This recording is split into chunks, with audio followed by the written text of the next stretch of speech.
Victor Moreau didn't forgive mistakes. He buried them. So when Lena Cross trembled before him on Christmas Eve, champagne soaking his $1,000 suit, she knew her life was over. But instead of violence, he offered something more terrifying, a contract, 5 days as his wife. One unbreakable rule, a payment that could save her or damn her forever. She signed in blood-red ink, not knowing the dead woman's ring on her finger carried a curse, or that the man who bought her desperation would soon refuse to let her go. Welcome to a story of power, protection, and the dangerous line between salvation and possession. If you're watching from anywhere in the world, drop your city in the comments below. I want to see how far this tale travels. And if you're ready for a Christmas unlike any other, hit that like button and let's begin. The crystal shattered against marble with a sound like bones breaking. Lena Cross stood frozen in the center of Le Cygne Noir's private dining room, champagne dripping from her fingers, her white serving gloves stained dark with expensive wine and her own terror. The dessert she'd been carrying, an architectural masterpiece of spun sugar and gold leaf, lay destroyed across the floor and across the man. Victor Moreau didn't move. He sat perfectly still at the head of the table, dark suit soaked, champagne pooling in his lap, his face carved from ice and shadow. 28 years old and already legendary in the city's underworld. They said he'd inherited his empire at 19 when his father was killed. They said he'd consolidated power by making examples of anyone who challenged him. They said a lot of things about Victor Moreau, and none of them ended well for people who crossed him. Lena had just covered him in champagne and $60 a bite dessert. The silence in the room pressed against her eardrums like deep water. The other servers had vanished the moment the tray slipped from her shaking hands. Even the maitre d' had disappeared. Just Lena, Victor, and the three men seated at his table, all watching her with the calm interest of predators deciding whether prey was worth the chase. "I'm sorry," Lena whispered, her voice cracked. "I'm so sorry. I'll pay for the cleaning. You'll what?" Victor's voice was soft, almost gentle. That made it worse. "Pay for a suit that costs more than you make in 6 months? With what money, exactly?" Heat flooded Lena's face. He was right. She couldn't pay for anything. The medical bills from her mother's final months had hollowed her out financially. The funeral costs had finished the job. She was 3 months behind on rent, working double shifts at Le Cygne Noir, and still barely making minimums on credit cards she'd maxed out on morphine and hospice care. She had nothing. She was nothing. And now she'd just ruined her only source of income by dumping champagne on the most dangerous man in the city. "Look at me." The command cut through her spiral. Lena forced her eyes up from the floor, past the ruined suit to Victor Moreau's face. He was beautiful in the way winter was beautiful, sharp and cold and merciless. Dark hair swept back from a face of hard angles and harder eyes, the kind of severe handsomeness that made people look away, made them nervous. A thin scar cut through his left eyebrow, the only flaw in otherwise perfect features. He studied her with those winter gray eyes, and Lena felt dissected, catalogued, assessed. "What's your name?" he asked. "Lena. Lena Cross." "How long have you worked here, Lena Cross?" 4 months. Her hands wouldn't stop shaking. She clasped them behind her back, trying to hide the tremor. "I'm sorry. I haven't been sleeping well. My mother she died 3 weeks ago, and I haven't been—" "Focused," Victor finished. "Not a question. A diagnosis. You're exhausted, grieving, probably not eating properly, definitely not sleeping. You're running on fumes and desperation, and it shows." The accuracy of it knocked the air from her lungs. Lena stared at him, this stranger who'd summarized her entire life in 3 sentences. Victor stood. Champagne dripped from his jacket. He unbuttoned it smoothly, shrugged out of the ruined garment, and dropped it on his chair. Beneath it, his white shirt clung to his chest, soaked through and nearly transparent. He didn't seem to notice or care. "Gentlemen," he said to the 3 men at his table, not looking at them. "We're done here. Marco, have my car brought around. Dimitri, handle the bill. Thomas, make sure Ms. Cross isn't fired for this unfortunate accident." The men moved immediately, no questions asked. Within seconds, Lena was alone with Victor Moreau in the private dining room, Christmas lights twinkling mockingly through the windows behind him, carolers singing somewhere distant and cheerful. Victor pulled a card from his wallet and held it out to her. Tomorrow, 2 o'clock. This address. Don't be late. Lena didn't take the card. Why? Because I'm giving you a chance to fix this. He stepped closer, and she caught the scent of expensive cologne barely masked by champagne. You owe me, Lena Cross, but I'm not interested in your money or your job. I'm interested in your desperation. The words should have terrified her. Instead, something flickered in her chest, a dangerous, reckless spark of hope. I don't understand. You will. He tucked the card into her apron pocket himself, his fingers not quite touching her. 2 o'clock. Don't disappoint me twice. Then he was gone, leaving her standing in a puddle of champagne and shattered sugar, holding a business card that felt like a contract with the devil himself. Lena didn't sleep that night. She sat in her studio apartment, barely bigger than a closet, heat uncertain, walls thin enough to hear her neighbors' arguments, and stared at Victor Moreau's card. Heavy stock, embossed lettering, just an address in the city's most exclusive neighborhood and a time.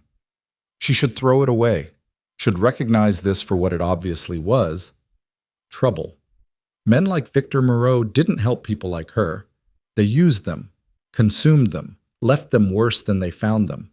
But Lena was already worse, already drowning, already so far past desperate that reckless was starting to look like the only option left. At midnight, her landlord shoved an eviction notice under her door. 72 hours to pay or get out. At 1 a.m., she checked her bank account. Negative $43. At 2 a.m., she admitted the truth. She had nothing left to lose. When dawn broke cold and gray over the city, Lena was already awake. She showered in water that ran lukewarm at best, dressed in the only professional clothes she owned, black slacks with a worn knee, a white blouse that had seen better years. She looked exactly like what she was: poor, tired, desperate. Victor Moreau would see right through any attempt to pretend otherwise. The address on his card led to a building Lena had walked past 100 times but never entered. Luxury condos that occupied an entire city block, the kind of place with doormen and marble lobbies and monthly costs higher than yearly salaries. She stood outside for 5 full minutes, gathering courage, before forcing herself through the revolving doors. The doorman took one look at her and frowned. Can I help you? I have an appointment. Victor Moreau. 2 o'clock. The man's expression shifted immediately. Surprise, then careful neutrality. He picked up a phone, murmured something, listened. When he hung up, his demeanor had changed entirely. Penthouse, private elevator. Third one from the left. The elevator required a key card, which the doorman provided with a deference that made Lena's skin prickle. As the doors closed and the elevator began its silent ascent, she caught her reflection in the polished brass. Pale face, dark circles under her eyes, hair pulled back in a severe bun. She looked like a ghost. Maybe that was appropriate. Maybe she'd died somewhere in the last 3 weeks and just hadn't noticed yet. The elevator opened directly into a penthouse that stole Lena's breath. Floor-to-ceiling windows overlooked the entire city. Minimalist furniture that probably cost more than cars. Art on the walls that looked original, important. Everything was white and gray and silver. Cold colors, expensive colors, colors that didn't forgive. Victor stood by the windows, silhouetted against the winter cityscape, hands in his pockets. He'd changed into a dark sweater and slacks, casual but still immaculate. When he turned, his gray eyes found her immediately. You came, he said. Not surprised, satisfied. You knew I would. Yes. He gestured to a white leather sofa. Sit. Lena sat. The leather was butter soft, probably more valuable than everything she owned combined. Victor remained standing, and she realized the power dynamic was deliberate. Him above, her below. The terms clear from the start. I'm going to make you an offer, Victor said. You're going to want to refuse it. You're going to think it's too dangerous, too strange, too much. But before you say no, I want you to consider your alternatives. He pulled a folder from a side table and dropped it on the coffee table between them. I know everything about you, Lena Cross. Everything. She stared at the folder, dread pooling in her stomach. I know about your mother's cancer, Victor continued, his voice clinical. The medical bills, the debt collectors. I know you're 3 months behind on rent with an eviction notice pending. I know you maxed out 4 credit cards, keeping her comfortable in her final weeks. I know you have $17 in checking, no savings, no family, no backup plan. He paused. I know you're drowning, and I know you're too proud to ask for help, but too desperate to refuse it. Lena's hands clenched in her lap. Why do you know all this? Because I needed to understand who you are before I made this offer. Victor moved to the window, his back to her now, silhouette sharp against the gray sky. I need a wife. The words hung in the air like smoke. Lena laughed, a short, sharp sound of disbelief. What? Not a real wife, Victor clarified, still not looking at her. A performance. My family is traditional, powerful, demanding. They've been pressuring me to marry for years, produce an heir, secure the bloodline, all the things families like mine obsess over. His tone carried the weight of old arguments, old wounds. I've refused. I have no interest in their machinations or their approved matches. But my grandfather is dying. He turned then, and something flickered across his face, too fast for Lena to name, but it looked like pain. He has months at most, Victor said quietly, and his final wish is to see me married, not to approve my choice of bride, just to know the line continues, that I'm not alone. He crossed to the sofa, sat on the opposite end, close enough that Lena could see the scar through his eyebrow in detail. I could refuse him. I probably should, but I owe him everything. He raised me when my father died, taught me how to survive in our world, how to lead, how to be ruthless when necessary and merciful when possible. Victor's jaw tightened. I owe him this one thing. Lena's mind raced, trying to process. You want to hire me to pretend to be your wife? For 5 days, Victor confirmed. Christmas through New Year's.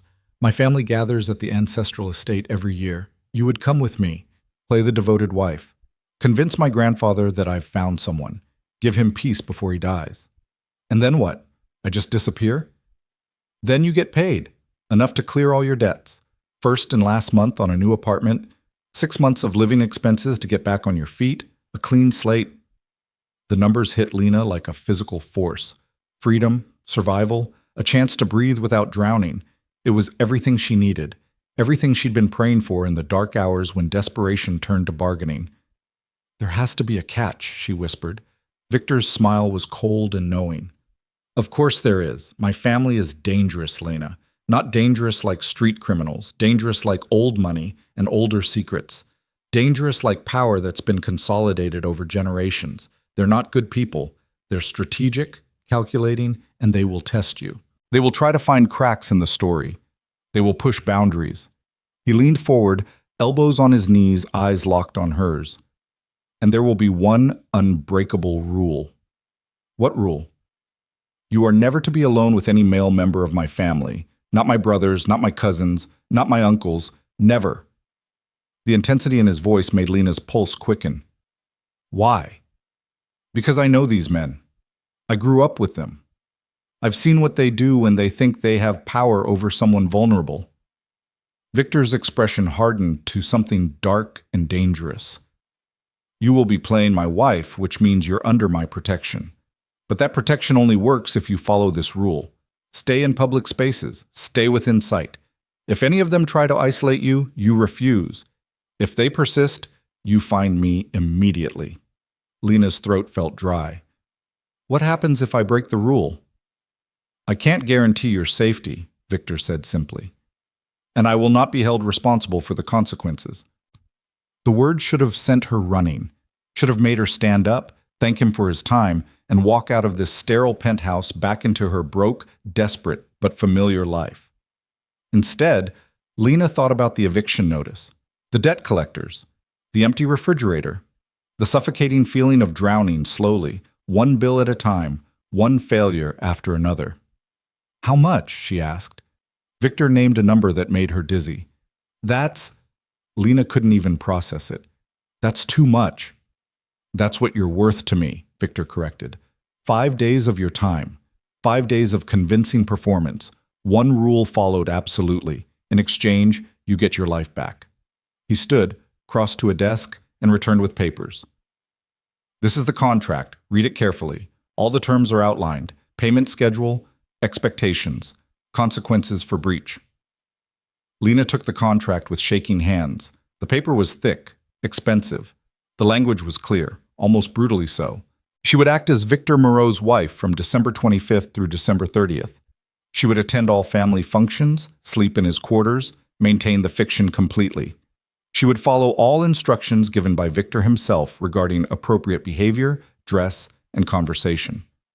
And she would never, under any circumstances, be alone with his brothers Adrian or Marcus, his cousins Damien or Elias, his uncle Constantine. The consequences for breaking that rule were outlined in clinical detail: immediate termination of contract, forfeiture of all payment, and, the phrase that made Lena's blood run cold, release from all protections afforded by association with Victor Moreau. What does that mean? Lena pointed to the phrase. Release from protections? Victor's expression was unreadable. It means if you break the rule, you're on your own. I won't intervene. I won't save you. Whatever happens, happens. That's not an answer. It's the only answer you're getting. Victor pulled a pen from his pocket and set it on the coffee table. You have two options, Lena. Sign this contract and solve all your problems in 5 days, or walk away and face your creditors, your landlord, and your future alone. He checked his watch. I need an answer in the next 5 minutes. After that, the offer expires. Lena stared at the contract, at the pen, at the man who'd somehow mapped her entire desperate situation and turned it into leverage. 5 days. One rule. A price that felt like salvation. She thought about her mother's final words, whispered in the hospice with morphine softening the edges. Be smart, baby. Be strong. Do what you have to do to survive. Lena picked up the pen. I need to know one thing first, she said, pen hovering over the signature line. Why me? You could hire an actress, a professional, someone trained for this kind of deception. Why a broke waitress who spilled champagne on you?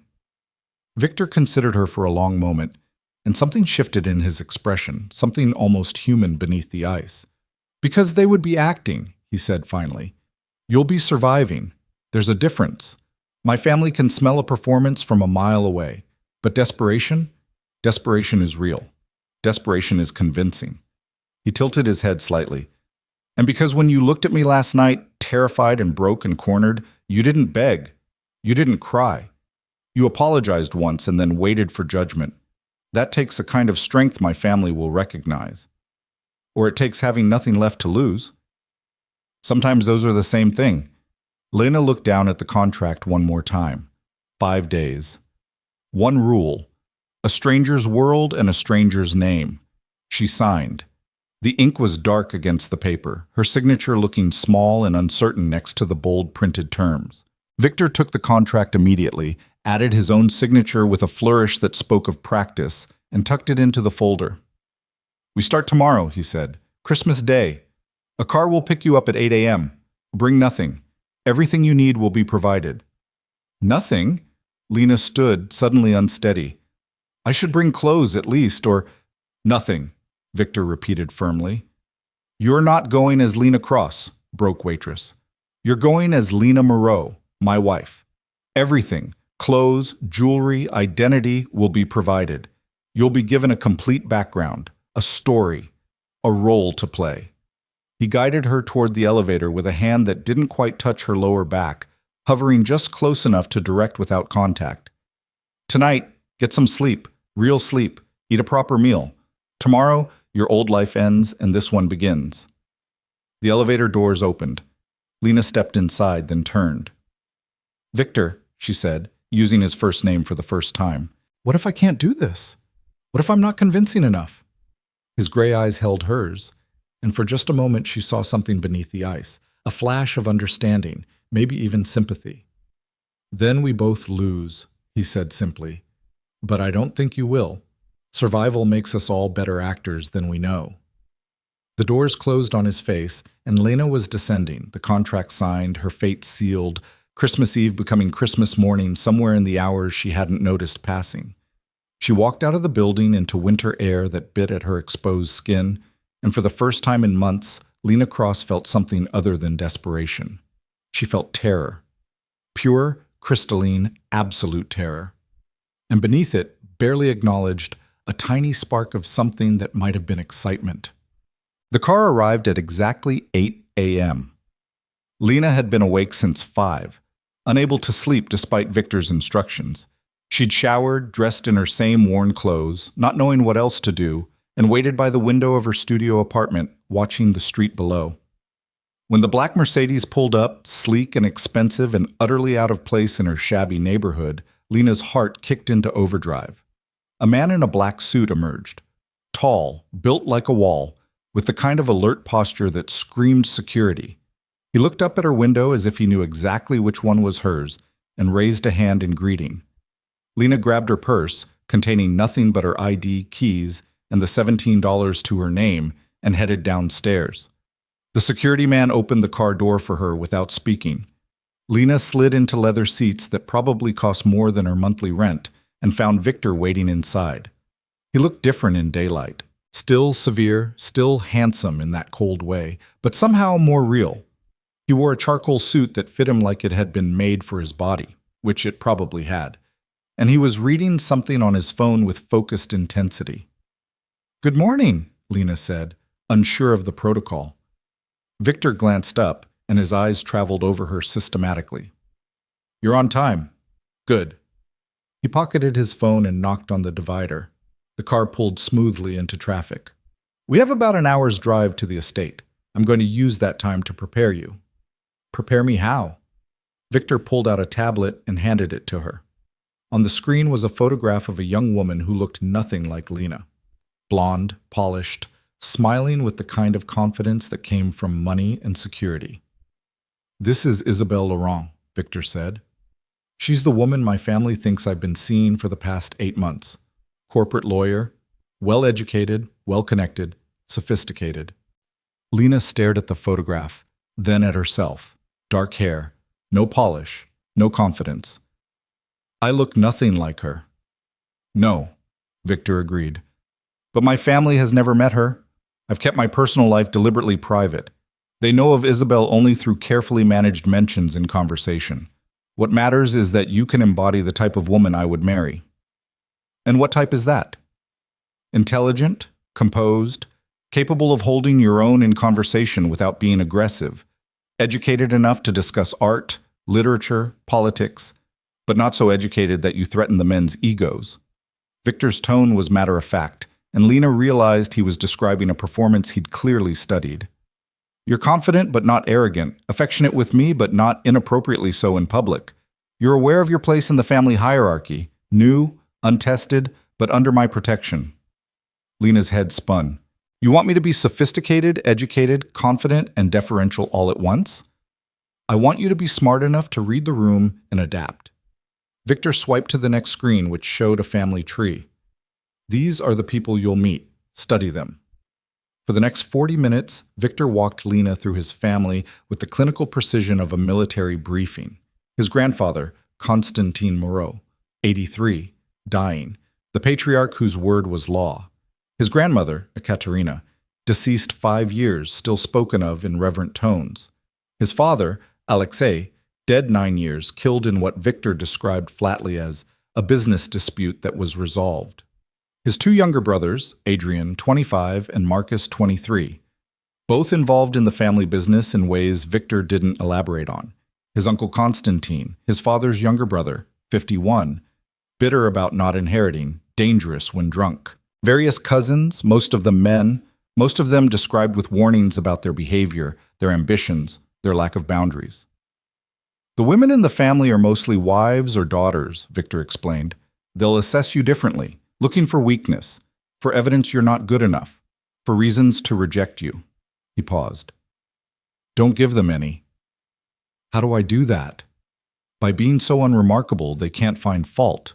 Polite but not eager. Interested but not intrusive. You're there to support me, not to make friends or impress anyone."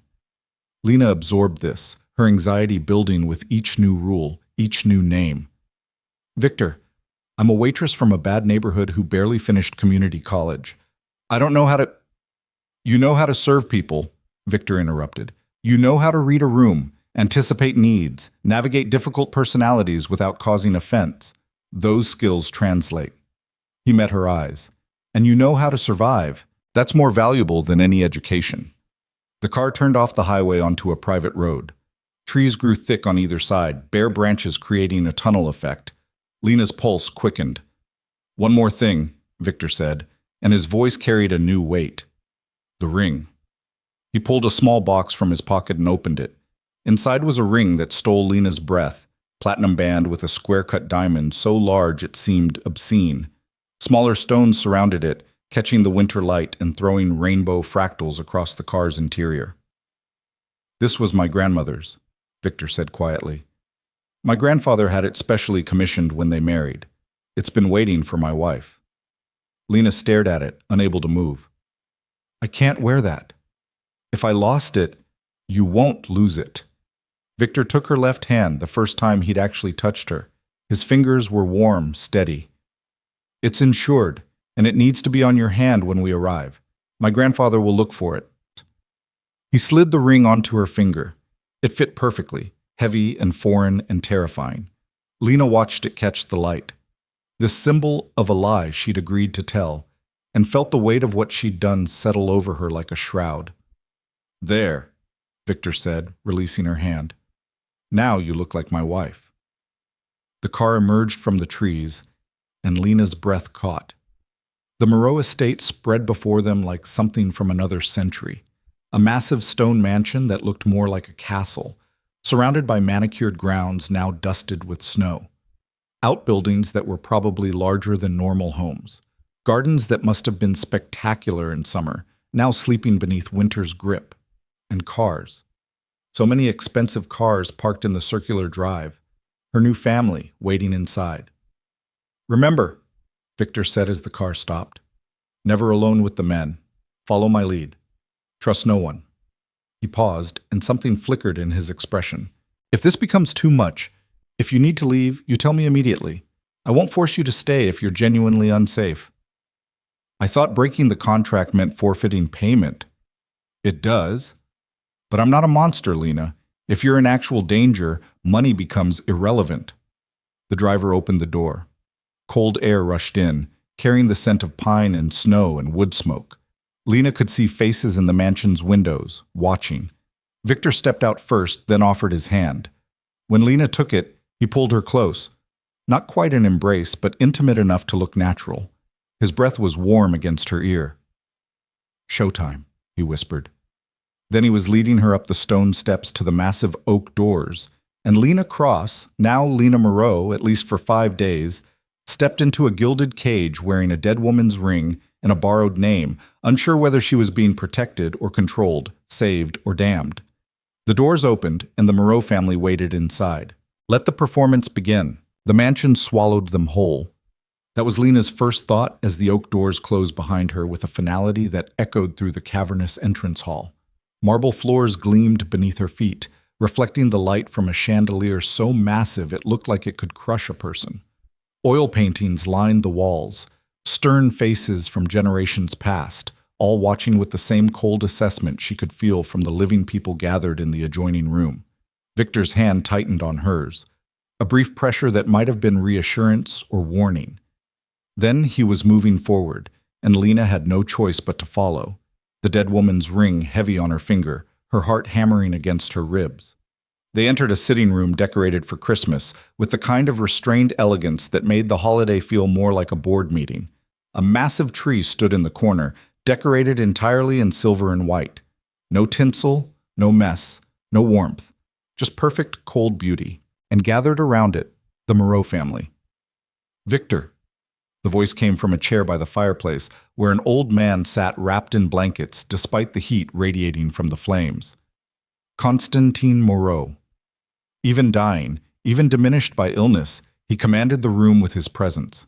Sharp eyes and a face carved by time and power, white hair swept back from a forehead that had probably intimidated generations. You're late. Traffic, Victor said smoothly, no apology in his tone. Grandfather, I'd like you to meet Isabel. Every eye in the room turned to Lena. She felt the weight of their assessment like physical pressure, judging, calculating, finding her wanting before she'd even spoken. But she'd waited tables for years. She knew how to smile under scrutiny. "Mr. Moreau," she said, moving forward with her hand extended. "It's an honor to finally meet you. Victor speaks of you constantly." Constantine didn't take her hand. Instead, he studied her with eyes that missed nothing. Her cheap shoes, the way her clothes didn't quite fit right, the tension in her shoulders. Lena felt naked under that gaze, every lie exposed. Then his eyes dropped to her left hand, to the ring. Something shifted in his expression. Not warmth exactly, but a softening around the edges. "Ekaterina's ring," he said quietly. I wondered if Victor would ever give it to anyone. His gaze snapped back to Victor. "You're serious about this girl." It wasn't a question, but Victor answered anyway. "I wouldn't have brought her here otherwise." "No," Constantine agreed. "You wouldn't." Finally, he extended his hand to Lena. When she took it, his grip was surprisingly strong for a dying man. "Welcome to the family, Isabel. I hope you know what you're getting into." "I'm learning," Lena said, and something in her honest tone must have pleased him because Constantine's mouth curved in what might have been a smile. "At least you're not an idiot." He released her hand and gestured to the room. "Well, are the rest of you going to stand there gawking, or will someone offer the girl a drink?" Movement erupted. A woman in her 40s approached with a glass of champagne, her smile not reaching her eyes. "I'm Svetlana," she said, "Constantine's wife. We're so pleased Victor finally decided to share you with us." The emphasis on "finally" carried barbs Lena couldn't quite identify. "Victor values his privacy," Lena said carefully, accepting the champagne. "As do I." How convenient. This came from a younger man who'd positioned himself near the fireplace, watching the exchange with undisguised interest. Adrian, Victor's younger brother. Lena recognized him from the briefing, 25, ambitious, dangerous. He had Victor's coloring but none of his control. Where Victor was ice, Adrian was fire barely banked. A girlfriend no one's met, a relationship no one can verify. Very mysterious. "Adrian." Victor's voice carried a warning that made Adrian's smile sharpen. "I'm just saying, brother, 8 months and not a single family dinner? Not one introduction? Makes a person wonder what you were hiding." Adrian's eyes traveled over Lena in a way that made her skin crawl. "Though I can see the appeal now." "Adrian." This time the warning was darker, edged with something that made the room temperature drop. Lena felt the tension coil between the brothers, saw the rest of the family watching with the avid interest of people who'd seen this play before and knew how it ended. She thought about Victor's rule, never alone with the men, and realized Adrian was already testing boundaries, right here in front of everyone. "It's all right," Lena said, stepping slightly closer to Victor. The movement was instinctive, seeking protection, but it played well. She felt Victor's arm come around her waist, claiming and sheltering in one gesture. "I understand the skepticism. If my positions were reversed, I'd be questioning too. Victor's family is important to him. It makes sense you'd want to protect him." The words were perfect. Understanding without weakness, acknowledgement without apology. Lena saw approval flicker across several faces, including Constantine's. Adrian, however, just smiled wider. "Diplomatic. I like that." He raised his glass in a mock toast. "Welcome to the family, Isabel. I have a feeling this week is going to be very interesting." The rest of the introductions passed in a blur. Marcus, the youngest brother, quieter than Adrian but no less watchful. Various cousins whose names Lena tried desperately to memorize. Uncle Constantine, who looked at her like she was a puzzle he couldn't wait to solve or break. More wives, more children, more Moreaus than Lena had prepared for, all of them watching her with varying degrees of suspicion and curiosity.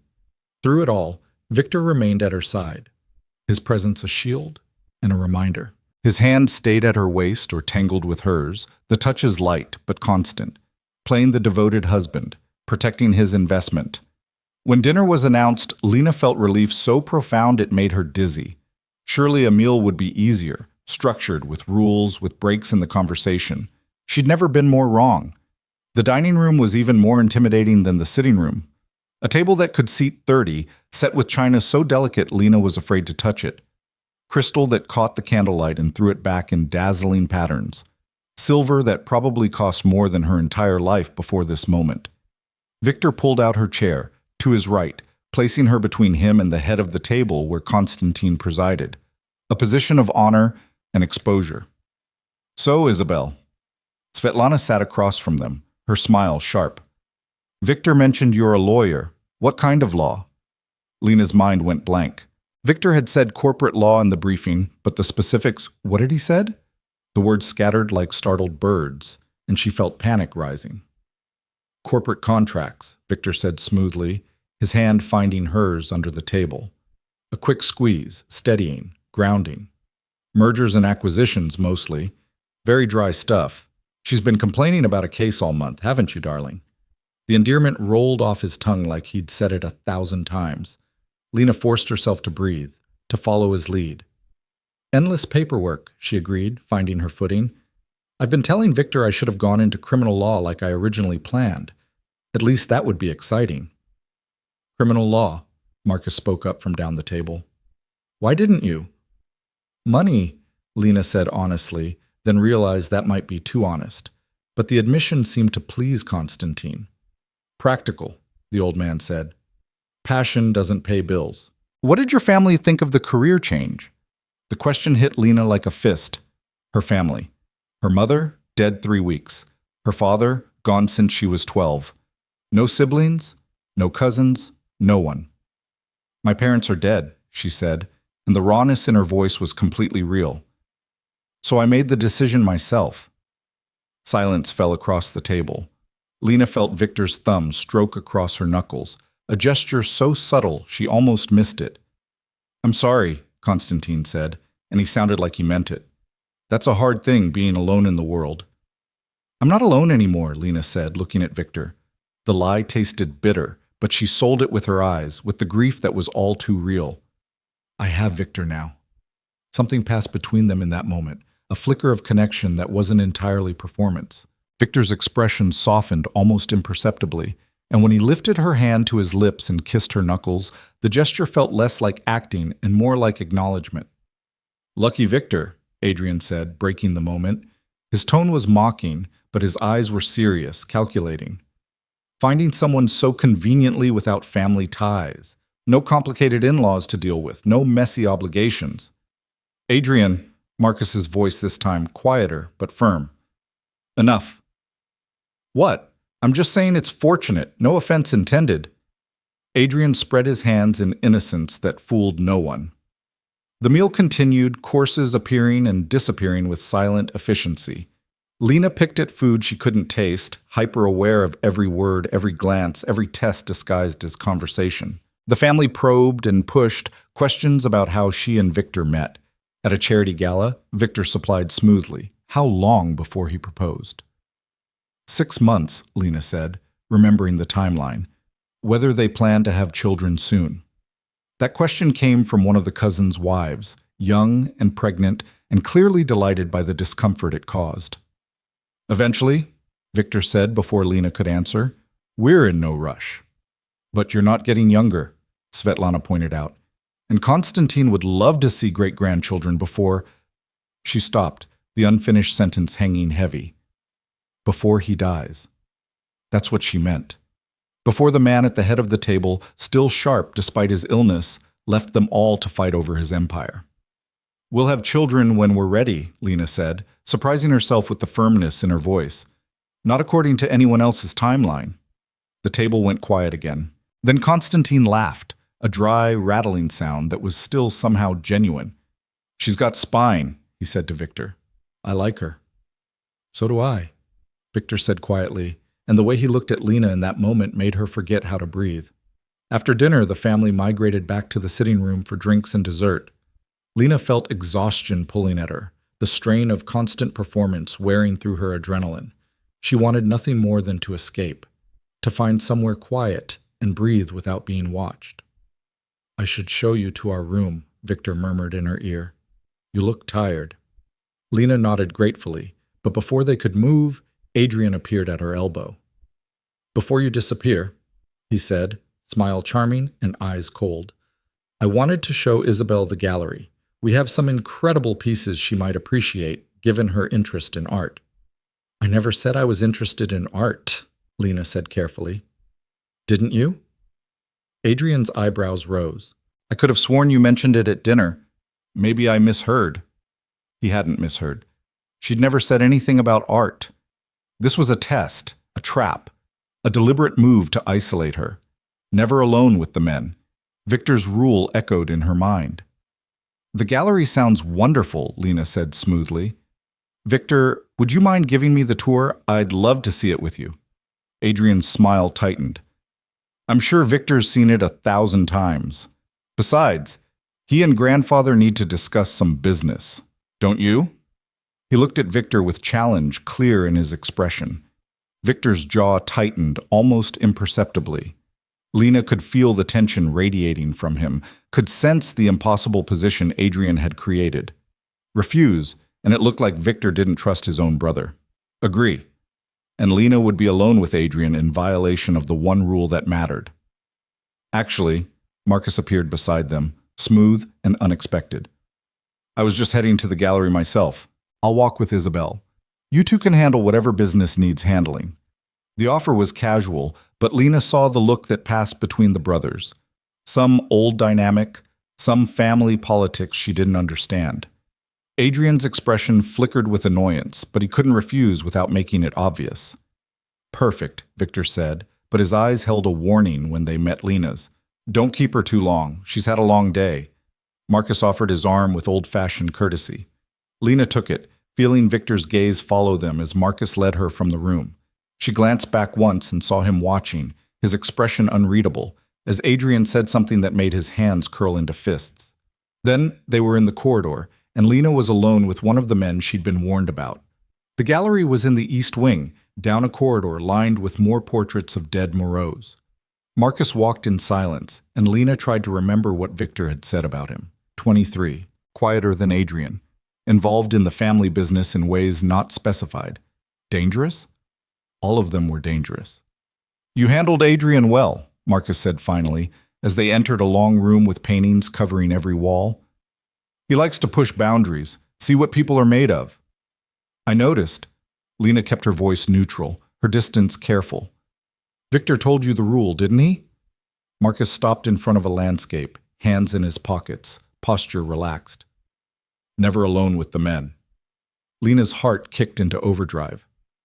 I don't know what you mean. Please. Marcus turned to face her, and his eyes were sharper than his easy manner suggested. I'm Victor's brother. You think he doesn't tell us things? He was very clear. His new wife is off limits. No one touches her, no one tests her, no one makes her uncomfortable. He smiled slightly. Adrian was already breaking that rule at dinner. Then why did you bring me here? Lena's hand moved instinctively to her purse, though what she thought she could do against a Moreau, she had no idea. Because if I hadn't, Adrian would have found another way, and whatever he has planned, it's better it happens with me here than him alone. Marcus gestured to the paintings. These are worth millions. Some of them are stolen. Most have blood on them, figuratively, some literally. Every piece of beauty in this house was bought with violence or deception. He looked at her directly. I'm telling you this so you understand what family you've married into. I know what Victor does, Lena said carefully. Do you? Marcus moved closer, not threatening, but intent. Do you know what we all do? What's required to maintain this empire? The things we've seen, the things we've done. Marcus. The voice came from the doorway, sharp, commanding. Victor stood there, and his expression was darker than Lena had ever seen it. Step away from my wife. We were just talking, Marcus said mildly, not moving. I don't care. Victor crossed the room in 3 strides and positioned himself between them. You don't talk to her without me present. You don't show her paintings. You don't do anything except nod politely when you pass her in the halls. Are we clear? Crystal. Marcus raised his hands in surrender, but his eyes held something like respect when he looked at Victor. I was actually trying to help. Adrian's planning something, thought she should be warned. Victor's jaw tightened. What kind of something? The The kind where he proves she's not who she says she is. Marcus glanced at Lena. He doesn't believe the story. He's going to test her. He moved toward the door, paused. I like her, Victor. She's got more steel than you usually go for. But if she can't handle Adrian, this week is going to get very ugly. Then he was gone, leaving them alone in a gallery full of stolen beauty and violence. Victor turned to Lena, and the fury in his eyes made her step back. What did he say to you? His voice was low, controlled, but vibrating with anger. Did he touch you? No, he warned me about Adrian, said he's planning something. Of course he is. Victor ran a hand through his hair, the first time Lena had seen him show anything like agitation. Adrian always plans something. He can't help himself. The need to prove he's smarter, stronger, better. He looked at Lena, really looked at her, and some of the anger faded into concern. Are you all right? I'm fine. Marcus didn't do anything wrong. He actually seemed like he was trying to help. Marcus is never trying to help, Victor said flatly. He's the most dangerous one because he makes you think he's safe. Adrian's obvious. You see the threat coming.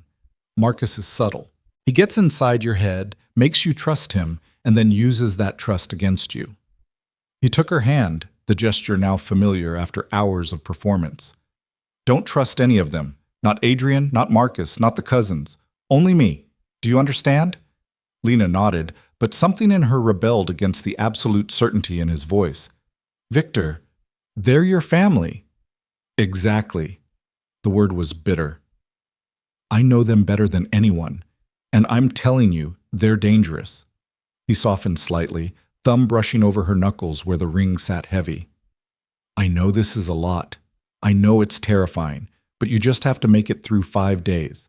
5 days, and you never have to see any of them again. 5 days. It felt like an eternity. Victor led her through more corridors, up a grand staircase to the second floor where the family quarters were located. He stopped at a door near the end of the hall and pulled out a key. This is us, he said, opening it. The room beyond was enormous.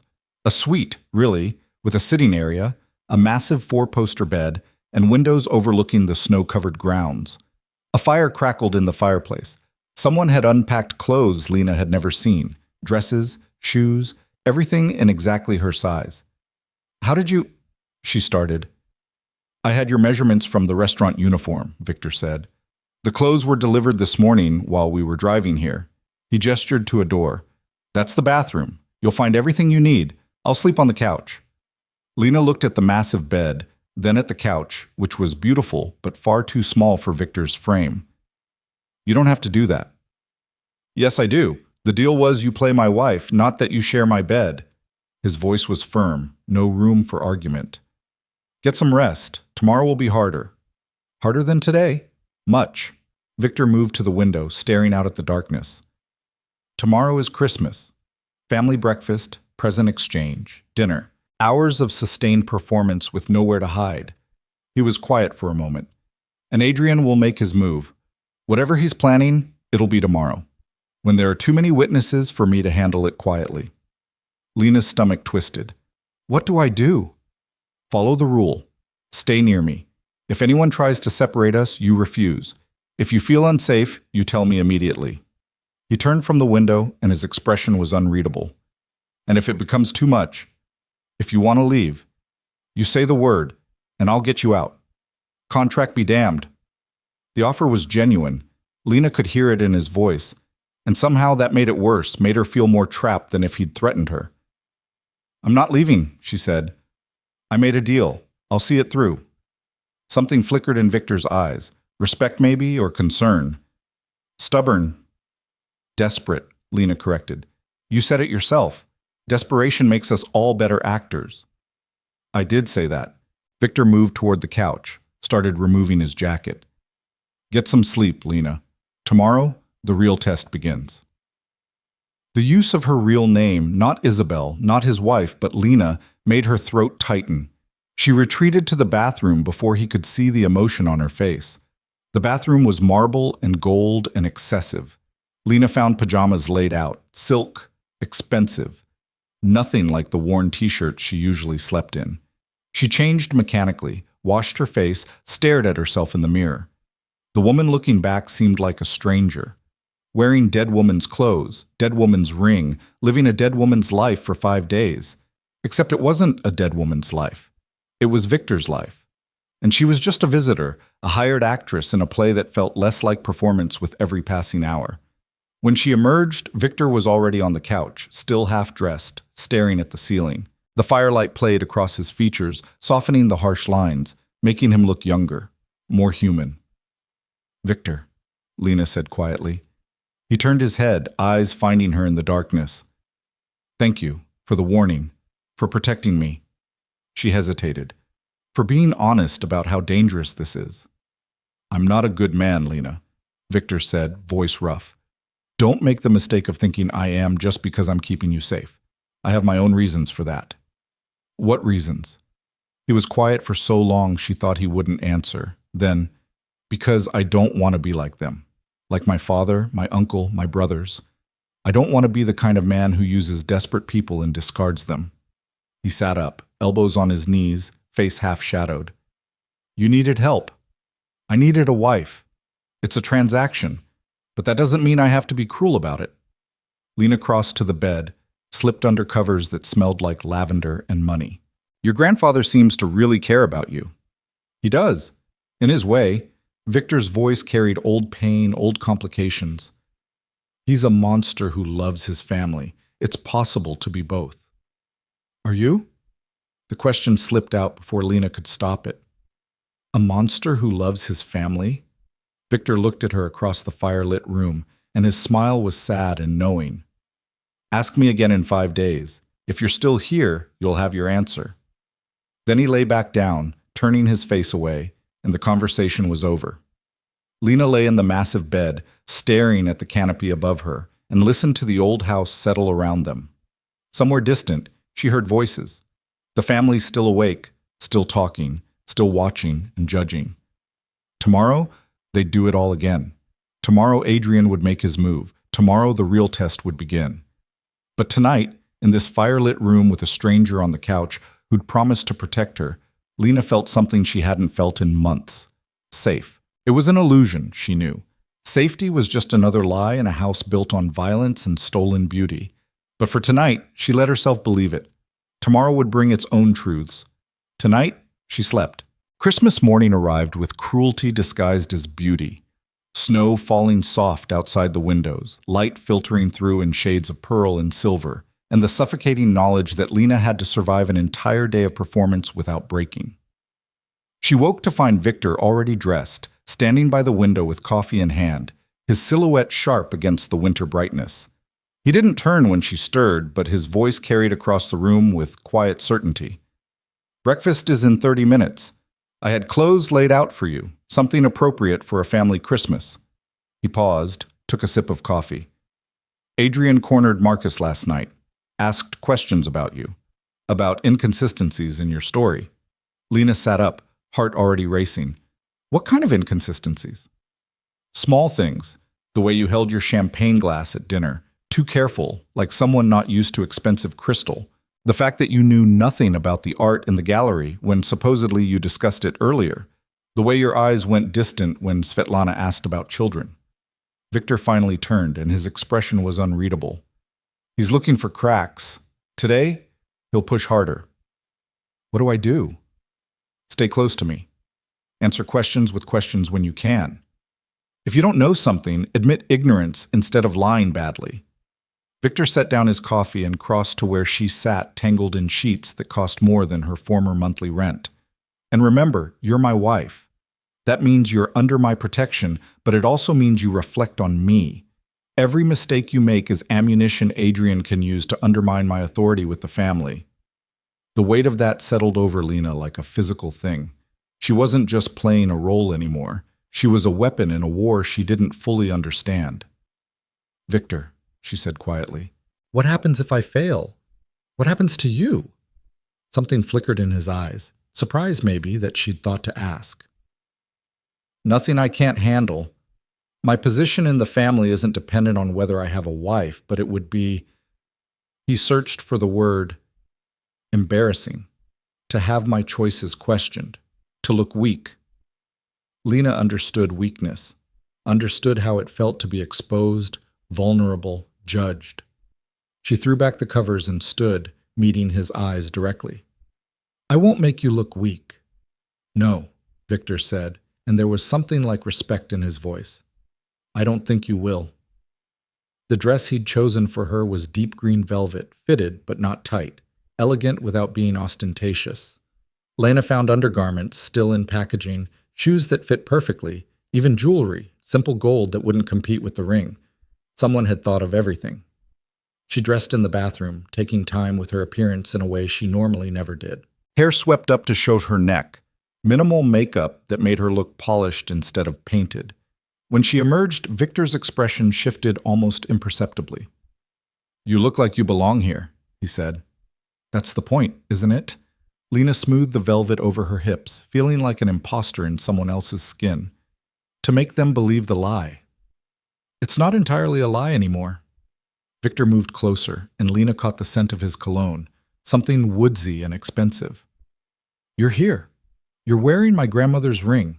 You slept in my bed. The only fiction is that you chose it." The words hung between them, weighted with implications Lena didn't want to examine. Before she could respond, a knock sounded at the door. "Victor," Marcus's voice, muffled but urgent. "Grandfather wants everyone downstairs. Now." Victor's jaw tightened. "We'll be right there."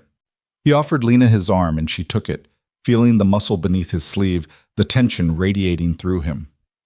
They walked in silence through corridors that seemed less grand in daylight, more like what they were, a gilded cage where predators circled and waited.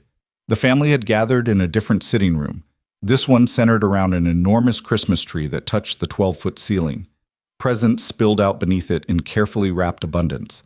But the atmosphere was wrong, strained, tense, everyone watching Constantine where he sat in his chair like a king on a throne. "There you are," the old man said when he saw them. His color was worse today, gray beneath the skin, but his eyes were still sharp. "I was beginning to think you'd decided to sleep through Christmas." "Never," Victor said smoothly. "We were just—" "I know what newlyweds do in the morning," Constantine interrupted, and scattered laughter rippled through the family. "Sit. I want to do presents before the nurse insists I rest." They sat on a sofa near the tree, and Lena felt every eye tracking their movements. Adrian lounged against the fireplace, watching them with undisguised interest. Marcus stood near the windows, arms crossed. The wives and cousins arranged themselves strategically, all angles covered, all exits monitored. The gift exchange was elaborate and uncomfortable. Expensive items passed between family members with the casual indifference of people who had too much money to truly appreciate any of it. Watches that cost more than cars, jewelry that required insurance riders, art, wine, promises of vacations to places Lena had only seen in magazines. When Constantine gestured to a small box near his chair, Victor tensed beside her. "For your bride," the old man said. "Since this is her first Christmas with the family." Victor retrieved the box and handed it to Lena with a look that conveyed both warning and apology. She opened it with shaking hands to find a necklace inside, antique diamonds and emeralds that caught the light, and threw it back in dazzling patterns. "It was Ekaterina's," Constantine said softly. "She wore it on our wedding day. I want you to have it." The room went silent. Lena saw shock ripple across faces. This wasn't just expensive, it was significant. A family heirloom passed to an outsider they'd known less than 24 hours. A claiming, a blessing, a statement. "I can't," Lena whispered, staring at the necklace. "This is too much. You can and you will," Constantine said firmly. "Victor gave you Ekaterina's ring. It's only right you have her necklace too." His eyes found Victor's. "Your grandmother would have liked this one. She had spine. She wasn't afraid to speak her mind." Victor's hand found Lena's knee beneath the cover of her skirt, squeezed once. Support or warning, she couldn't tell. "Thank you," Lena managed, her throat tight. "I'll treasure it, sure." "See that you do." Constantine settled back in his chair looking satisfied. "Now, who's next?" The exchange continued, but the dynamic had shifted. Constantine had publicly endorsed Lena, elevated her status within the family hierarchy. She saw it in the way the wives' expressions changed, still assessing, but now with grudging respect. Saw it in Adrian's narrowed eyes, the way his smile turned calculating. When breakfast was announced, the family moved to yet another dining room, this one flooded with winter light from floor to ceiling windows. The table was set for a feast, plates of pastries, fresh fruit, hot dishes that smelled like comfort and tasted like obligation. Lena sat beside Victor, the necklace heavy at her throat, and tried to navigate conversation that felt like walking through a minefield. Every question was a test, every answer an opportunity to fail.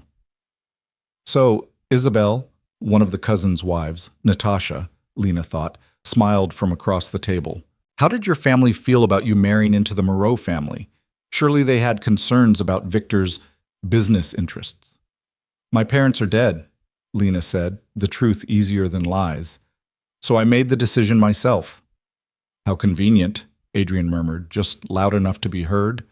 No family to ask awkward questions. Adrian? Victor's voice carried a warning that made silverware clink as people shifted uncomfortably. What?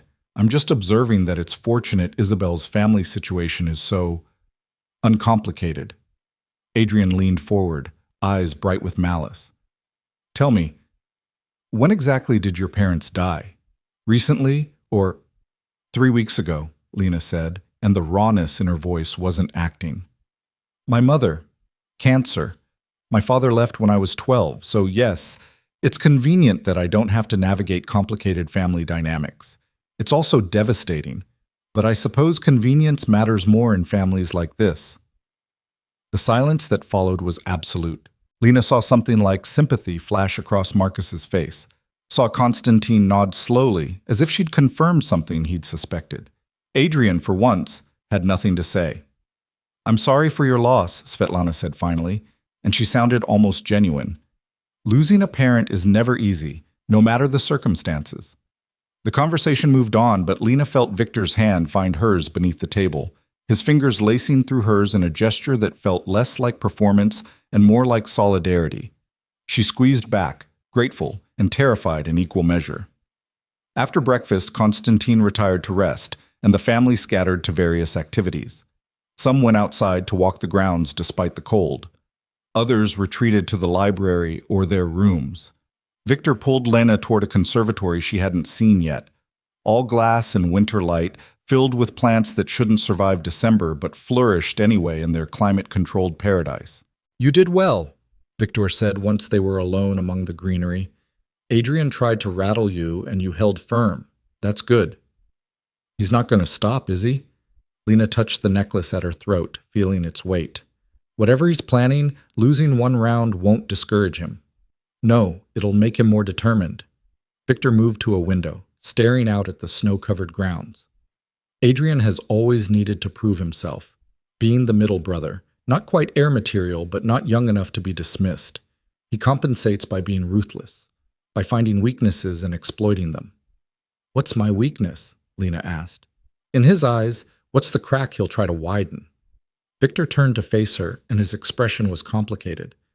That you're not really my wife, that this is all a performance. He can't prove it, not without access to records we've carefully buried, but he can make people doubt, can make Constantine question. And if Constantine starts questioning my judgment, my choices, it undermines everything. He paused. The way to counter that is to make the performance so convincing that doubt becomes impossible. How do we do that? Victor crossed to her slowly, deliberately, until he stood close enough that Lena had to tilt her head back to maintain eye contact. We show them what they expect to see. Intimacy, connection, the kind of small gestures that can't be faked. His hand came up to cup her jaw, thumb brushing her cheekbone. Like this. A husband who can't help touching his wife. A wife who leans into the contact instead of flinching away. Lena's breath caught. The touch was gentle, almost tender, and her body responded without conscious thought, leaning in, eyes fluttering closed for just a moment before she caught herself. See? Victor's voice was soft. That's what sells it. The instinct. The body's memory of comfort. But we don't have that, Lena whispered. We barely know each other. Then we build it. Starting now. Victor's other hand settled at her waist, pulling her closer. I need you to stop thinking of me as your employer. Stop thinking of this as a transaction. When we're in public, when my family is watching, I need you to think of me as your husband, someone you chose, someone you trust. That's not acting anymore, Lena said. That's method. That's dangerous. Yes, Victor agreed, but it's necessary.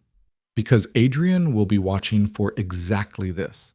The hesitation, the moment when you remember it's not real, and the second he sees it, he'll pounce. Lena understood the logic, understood the strategy, but standing this close to Victor Moreau, feeling the warmth of his body and the steadiness of his hands, she also understood how easy it would be to forget where the performance ended and reality began. Okay, she said. Show me. Show me what it should look like. Victor's eyes darkened. Are you sure? You said I need to learn, so teach me. For a moment, he just looked at her, something unreadable moving behind his gray eyes. Then he pulled her fully against him, one arm around her waist, the other hand sliding into her hair, tilting her face up. A husband who loves his wife doesn't ask permission, he said quietly. He takes moments when they present themselves. Like this. He leaned down, and Lena's heart hammered against her ribs as his lips brushed her forehead, her temple, the corner of her mouth. Not quite a kiss, but close enough that her breath came faster. Her hands came up to clutch his shoulders without conscious thought. And a wife who loves her husband, Victor continued, his breath warm against her skin, doesn't hold herself rigid. She softens, trusts, lets herself be held. Lena forced her muscles to relax, let her weight settle against him, and felt Victor's arms tighten in response. They stood like that in the winter light, wrapped around each other, and it felt so real Lena had to remind herself it wasn't. Good, Victor murmured against her hair. That's what they need to see. That's what will make Adrian's doubts look like jealousy instead of insight. A door opened somewhere in the house. Voices carried. Adrian's laugh, sharp and mocking, getting closer. Victor didn't let go. Instead, he shifted slightly, angling them so that when Adrian appeared in the conservatory doorway, he would see exactly what Victor wanted him to see, a couple wrapped in each other, intimate and undisturbed. Oh, Adrian said, stopping short when he spotted them. Sorry to interrupt. I was just looking for... He stopped, eyes narrowing as he took in their position, the way Lena's hands rested on Victor's chest, the way Victor's arms encircled her protectively. Actually, never mind. I can see you're busy. What do you want, Adrian? Victor didn't move, didn't release Lena, just turned his head slightly to regard his brother with cool disinterest. I was going to invite you both to join us for a walk. The grounds are beautiful in the snow, but clearly you have other priorities. Adrian's smile was all edges. Enjoy your privacy, while it lasts. He left, but the threat lingered in the air like smoke. Lena started to pull away, but Victor held her still. Wait, he might be watching. Give it another minute. So they stayed there, wrapped around each other, while Lena's heart raced and her mind spun. This was the job. This was what she'd agreed to. But it didn't feel like work anymore. It felt like something else entirely, something that made her want things she had no right to want. Victor, she said finally, what happens when this is over, when the 5 days end and I go back to being Lena Cross? You go back to your life, Victor said simply. Debts paid, clean slate, everything we agreed on. And you forget I exist. He was quiet for a long moment, then, probably not, but I'll pretend to. It's what you'll want. How do you know what I'll want? Victor finally released her, stepping back, and the distance felt like cold water. Because no one actually wants this life, the violence, the suspicion, the constant performance. You're surviving it because you have to. But once you're free, you'll run and never look back. That's what smart people do. What if I'm not smart? The question slipped out before Lena could stop it. Victor's expression shifted, surprise, then something that might have been hope before he shuddered it. Then you're more dangerous than Adrian could ever be. Before Lena could parse that statement, voices erupted from somewhere in the house, shouting, urgent and angry. Victor's entire demeanor changed, tension flooding through him as he moved toward the door. "Stay here," he commanded. "What's happening?" "I don't know, but stay here until I come back." He was gone before Lena could argue, leaving her alone among the plants and winter light. She waited, heart pounding, listening to the muffled sounds of conflict from somewhere deeper in the mansion. 5 minutes passed. 10. Lena's anxiety built with each second of silence. Victor had said to stay put, but what if something was wrong? What if he needed help? What if this was exactly what Adrian wanted? Victor distracted, Lena alone and vulnerable. The thought had barely formed when the conservatory door opened again, but it wasn't Victor who entered. It was Constantine, Victor's uncle, and he was smiling in a way that made Lena's skin crawl. "All alone?" Constantine said, moving into the room with the easy confidence of a predator who'd cornered prey. "That's not very wise, little Isabel. Not wise at all." Lena's hand instinctively went to her purse, feeling for her phone. "Victor will be back any second." "Oh, I don't think so." Constantine poured himself a drink from a bar cart Lena hadn't noticed, his movements unhurried. "Victor's dealing with a problem I arranged specifically to keep him occupied, which gives us time to get to know each other properly." "I don't want to get to know you." Lena edged toward the door, but Constantine shifted to block her path without seeming to move quickly. "That's rude. Here I am trying to welcome you to the family, and you're acting like I'm some kind of threat." His smile widened. "Of course, maybe you're smarter than you look. Maybe you recognize danger when you see it." "Victor said I shouldn't be alone with any of you," Lena said, proud that her voice stayed steady. "So I'm going to find him now." Victor says a lot of things, but here's what he doesn't say, doesn't want to say, because it makes him look weak. Constantine took a sip of his drink, watching her over the rim. "That marriage of yours? It's fake. A desperate play to placate a dying old man. And I can prove it." Lena's blood turned to ice. "You don't know what you're talking about." "Don't I? Then explain why a successful corporate lawyer has calluses on her hands from manual labor. Explain why you flinched when Natasha mentioned an engagement party you supposedly attended in August. Explain why you knew nothing about the supposed charity gala where you and Victor met." Constantine set down his glass with a soft click. "You're not Isabelle Laurent. You're nobody. A desperate nobody Victor hired to play a role to his cell. And once I prove it to Constantine, Victor's credibility is destroyed." Lena's mind raced. Deny? Deflect? Run? "Why do you care?" she asked instead, choosing offense over defense. "Why does it matter to you whether Victor's marriage is real or not?" "Because Victor's been Constantine's favorite since the day he was born, the golden grandson who can do no wrong, and I've spent my entire life watching my father favor my brother, then my nephew, while I get scraps." Constantine's voice turned bitter. "If I can prove Victor lied to Constantine on his deathbed, used a hired actress to manipulate a dying man's wishes, it destroys him, opens the door for someone else to step into his position." "You," Lena said, "you want to take his place." "Finally you understand." Constantine moved closer, and Lena pressed back against a table full of orchids.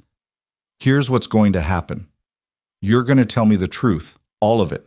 How much Victor paid you, what the arrangement is, every detail, and then you're going to disappear. Tonight, before dinner.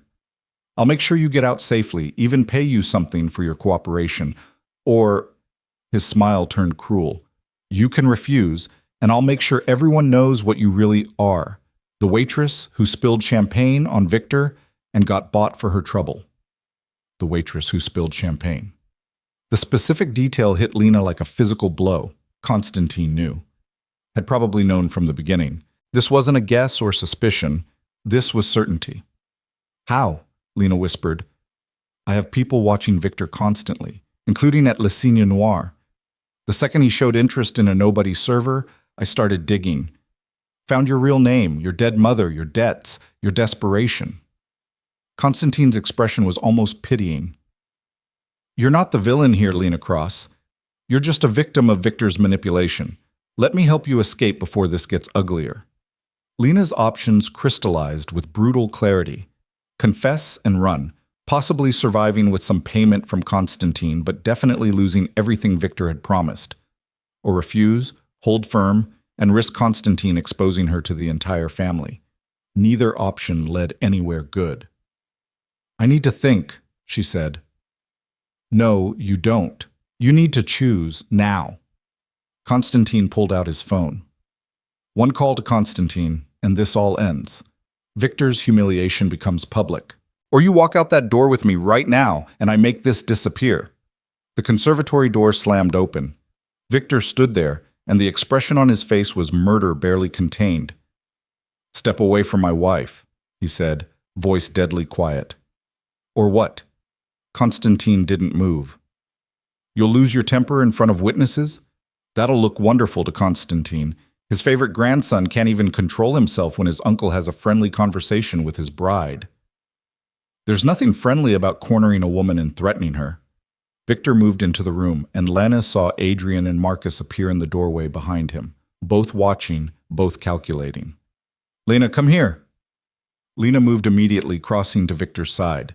His arm came around her waist, pulling her against him, and she felt the tension vibrating through him like a live wire. "This isn't over," Constantine said calmly. "The truth will come out. It always does." "Then let it come," Victor said. "But if you touch her again, if you threaten her again, uncle or not, I'll end you. Are we clear?" Constantine's smile was thin and knowing. "Crystal." He nodded to Adrian and Marcus.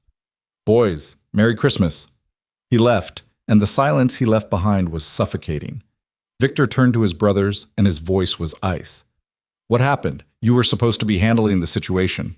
"We were," Adrian said, but his eyes were on Lena, assessing. "Constantine got past us, used the service entrance." He paused. "What did he say to her?" "Nothing," Lena said before Victor could answer. "Nothing that matters." "Lena," Victor started. "He tried to intimidate me. It didn't work." She met Adrian's eyes directly, refusing to show fear. "Your uncle is not as clever as he thinks he is." Something shifted in Adrian's expression. Respect, maybe, or surprise. "No," he said slowly. "I don't suppose he is." He looked at Victor. "She's tougher than she looks. I'll give you that." "Good," Victor said flatly. "Now leave. Both of you." Marcus left immediately, but Adrian lingered in the doorway. "Constantine knows something. You can see it in his eyes. Whatever you're hiding, brother, it's not going to stay hidden much longer." Then he was gone too, and Lena was alone with Victor in the winter light, both of them shaking with adrenaline and fear. "Tell me everything," Victor said. "Word for word." "What did Constantine say?" Lena told him. All of it, the accusations, the threats, the specific knowledge about Le Cygne Noir. When she finished, Victor's expression was darker than she'd ever seen it. "He knows," Victor said quietly. "Not everything. Maybe not enough to prove it, but enough to destroy us if we're not careful." He pulled out his phone, typed something rapidly. "I'm moving up the timeline. We were supposed to stay until New Year's. Now we leave the day after tomorrow. One more day, and we're out. Can we do that? Won't it look suspicious?" "Less suspicious than staying and letting Constantine build his case." Victor pocketed his phone and took both Lena's hands in his.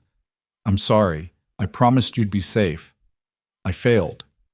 "You got there in time," Lena said. "That's what matters. This time. But I can't watch you every second, and Constantine will try again." Victor's jaw tightened. "Tonight at dinner, you stay within arm's reach. Tomorrow, we maintain the performance one more day. Then we leave, and this ends." "What happens to Constantine? To his threats?" "I handle them, once you're safe." Victor's eyes held promises of violence that should have terrified Lena, but somehow didn't. "He threatened you. That means he threatened me. And I don't forgive that." The words should have been reassuring. Instead, they filled Lena with a complicated tangle of emotions she didn't have time to process. Because dinner was in 3 hours, and she had to survive one more performance before even thinking about escape. One more day. Then freedom.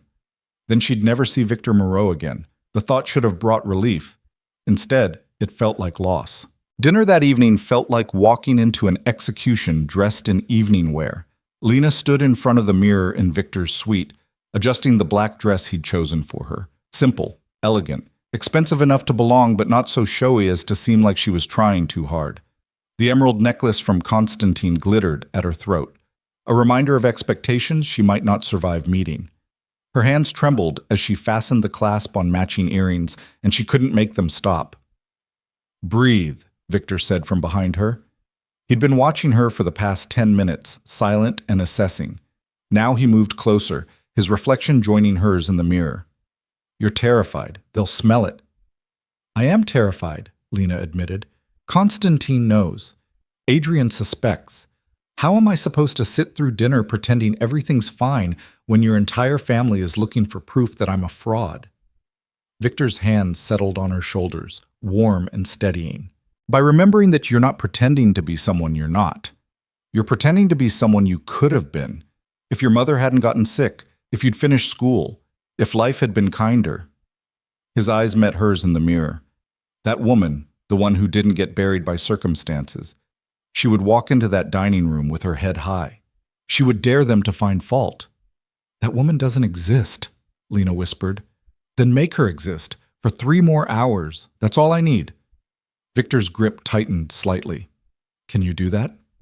Lena looked at her reflection, at the stranger in expensive clothes wearing a dead woman's jewelry, playing a role that felt more real with every passing hour. She thought about Constantine's threats, Adrian's suspicions, the weight of every lie she'd told. And beneath all of that, she thought about the promise of freedom waiting on the other side of tomorrow. "Yes," she said. "I can do that." Victor's expression softened almost imperceptibly. "Good. Then let's go remind my family why they should be afraid to cross me." The dining room had been transformed for Christmas dinner, candles everywhere, throwing soft light across crystal and silver, making shadows dance in corners. The table was set for 20, and most of the family was already seated when Victor and Lena entered. Constantine presided at the head, looking frailer than he had that morning, but determined. His eyes tracked their entrance with sharp awareness, missing nothing. Victor led Lena to seats near Constantine's right hand, positions of honor that also meant maximum exposure. As she sat, Lena felt the weight of all those eyes assessing her, judging, calculating. Constantine sat directly across from them, his smile pleasant and poisonous. Adrian was several seats down, watching with predatory interest. Marcus sat beside him, expression unreadable. "Isabel," Constantine said as wine was poured, "that necklace suits you. Ekaterina wore it the night we got engaged. I told her she looked like an empress." His eyes grew distant with memory. "She told me empresses were prisoners in golden cages. I promised her our cage would be big enough to fly in." The words hung in the air, weighted with meaning Lena couldn't quite grasp. She saw Victor's jaw tighten, saw something pass between grandfather and grandson that looked like understanding and pain. "It's beautiful," Lena said quietly. "I'll take care of it, I promise." "See that you do." Constantine raised his glass. "To family, to Christmas, to new beginnings and old endings. May we all have the courage to face what's coming." The toast was somber, almost ominous. Everyone drank, and Lena tasted expensive wine that she couldn't appreciate through her fear. The first course arrived, some delicate seafood dish that Lena forced herself to eat while conversation flowed around her. The family talked business in careful euphemisms, discussed politics with the cynicism of people who knew exactly how power really worked, traded gossip about people Lena didn't know. She smiled when appropriate, nodded, stayed quiet unless directly addressed. It was Constantine who broke the fragile peace. "Tell me, Isabel," he said, voice carrying across the table. "Victor mentioned you practice corporate law, mergers and acquisitions, wasn't it? That must keep you busy. What firm do you work for?" The trap was obvious, baited and waiting. Lena felt Victor tense beside her, felt every person at the table lean in slightly, sensing blood in the water. "I'm between firms at the moment," Lena said smoothly. "I left my previous position a few months ago. Burnout. The hours were destroying my personal life, and I decided my relationship with Victor was more important than my career." She took a sip of wine, buying time. "I'm considering starting my own practice. Something smaller, more manageable. Victor's been supportive of the idea." "How modern," Svetlana said from down the table. "Giving up your career for marriage. I thought women didn't do that anymore." I'm not giving it up, Lena corrected gently. I'm restructuring it. There's a difference. Is there? Adrian leaned forward, eyes bright with malice. Sounds like quitting to me? Unless you never actually had a career to begin with. Adrian, Victor's voice was deadly quiet. That's enough. I'm just curious, brother. You've been so secretive about Isabel. Never introduced her to the family, never brought her to any events, and now she conveniently doesn't work anywhere we could verify. Doesn't have family we could meet. It's all very, Adrian smiled, mysterious. There's nothing mysterious about wanting privacy, Lena said before Victor could respond. She set down her fork and met Adrian's eyes directly. Your brother values discretion. So do I. We kept our relationship quiet because we wanted it to be ours, not something performed for family approval or public consumption. If that makes you suspicious, I can't help that, but I'm not going to apologize for wanting to build something real before subjecting it to scrutiny. The words came out stronger than Lena had intended, edged with real anger. Because beneath the lies, beneath the performance, there was truth. She was tired of being judged, tired of having to prove her worth to people who'd been handed everything while she'd fought for scraps. Silence fell across the table. Then Constantine started laughing, a dry, rattling sound that made everyone turn. She's got fire, the old man said approvingly. I like that. Too many people in this family have forgotten how to fight back. His eyes found Adrian. Your brother chose well, smart, beautiful, and not afraid to defend herself. What more could you want? Adrian's expression darkened, but he couldn't argue with Constantine. No one argued with Constantine. The meal continued, tension ratcheting higher with each course. Lena felt it building like pressure before a storm. Something was coming, some confrontation or revelation that would shatter the fragile performance. She just didn't know what form it would take. It was Marcus who provided the answer. I have a gift, he announced as dessert was being served, for Victor and Isabel, to celebrate their marriage. He pulled a small wrapped box from his jacket and slid it across the table. Victor stared at it like it might explode. Marcus, you shouldn't have. But I did. Open it. The entire table watched as Victor slowly unwrapped the box. Inside was a flash drive, innocuous and terrifying. What is this? Victor asked, voice carefully neutral. Memories, Marcus said. I hired a private investigator to track down photos from that charity gala where you two supposedly met. Thought it would be nice to have documentation of such an important moment. His smile was sharp as glass. There are quite a few photos from the August event at the Astoria, lots of familiar faces. I thought maybe Isabel would enjoy seeing them, remembering that magical first meeting. Lena's blood turned to ice. There were no photos of her at that gala because she'd never been there. If Marcus pulled up images and asked her to identify herself, the lie would collapse instantly. That's thoughtful, Victor said, pocketing the drive without looking at it. We'll look at them later. Why wait? Adrian said, suddenly interested. I'm curious to see them too. Marcus, did you bring a laptop? I did. Marcus was already pulling it out, setting it on the table with the casual confidence of someone who knew they held all the cards. This will just take a moment. Marcus, Victor's voice carried a warning that would have stopped anyone else. This isn't the time. When is the time, brother? You've been so secretive. We just want to see the happy couple's origin story. Marcus opened the laptop, inserted the drive, and pulled up a folder of images. Lena watched her execution unfold in real time. The photos loaded, dozens of them. Professional shots from a gala she'd never attended. Beautiful people in beautiful clothes, champagne and diamonds and everything she'd never been part of. There, Marcus said, pointing to a photo. That's from the bar area where the investigator said you two were spotted talking. Isabel, which one is you? Every eye turned to Lena. She looked at the screen, at the crowd of women who all looked vaguely similar, polished, wealthy, belonging. Her mind raced. Admit defeat? Call their bluff? Run? I'm not in that photo, she said quietly. What? Marcus's eyebrows rose. But the investigator specifically said, your investigator was mistaken about the location. Victor and I met in the library that night, not at the bar. We were both escaping the noise, separately, coincidentally. Lena felt Victor's hand find hers under the table, squeezing hard. We started talking about a book on the shelf. That's how it began. Not with champagne and crowds, but with quiet conversation in a room where no one thought to take photographs. The lie was desperate, improvised, but it had the ring of truth because it was the kind of meeting Lena wished she could have had. Simple, genuine, based on something real. Marcus stared at her, then flipped through more photos. The library. I don't see any photos from... Because people don't photograph libraries at parties, Lena interrupted, warming to the story now. They photograph the spectacle, the dancing, the drinking, the performance. That's why our meeting was special. It was private, ours. She looked at Victor, and the emotion in her eyes wasn't entirely performance. I'm not in any of those photos because I spent the entire evening talking to your brother in a quiet room where no one cared to look. Victor's expression shifted. Surprise, then something deeper. She's right, he said quietly.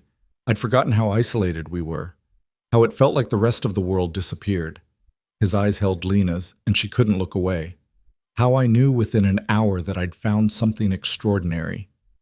The words were for the family, for the performance, but the way he said them, the intensity in his gray eyes, made Lena's heart stutter.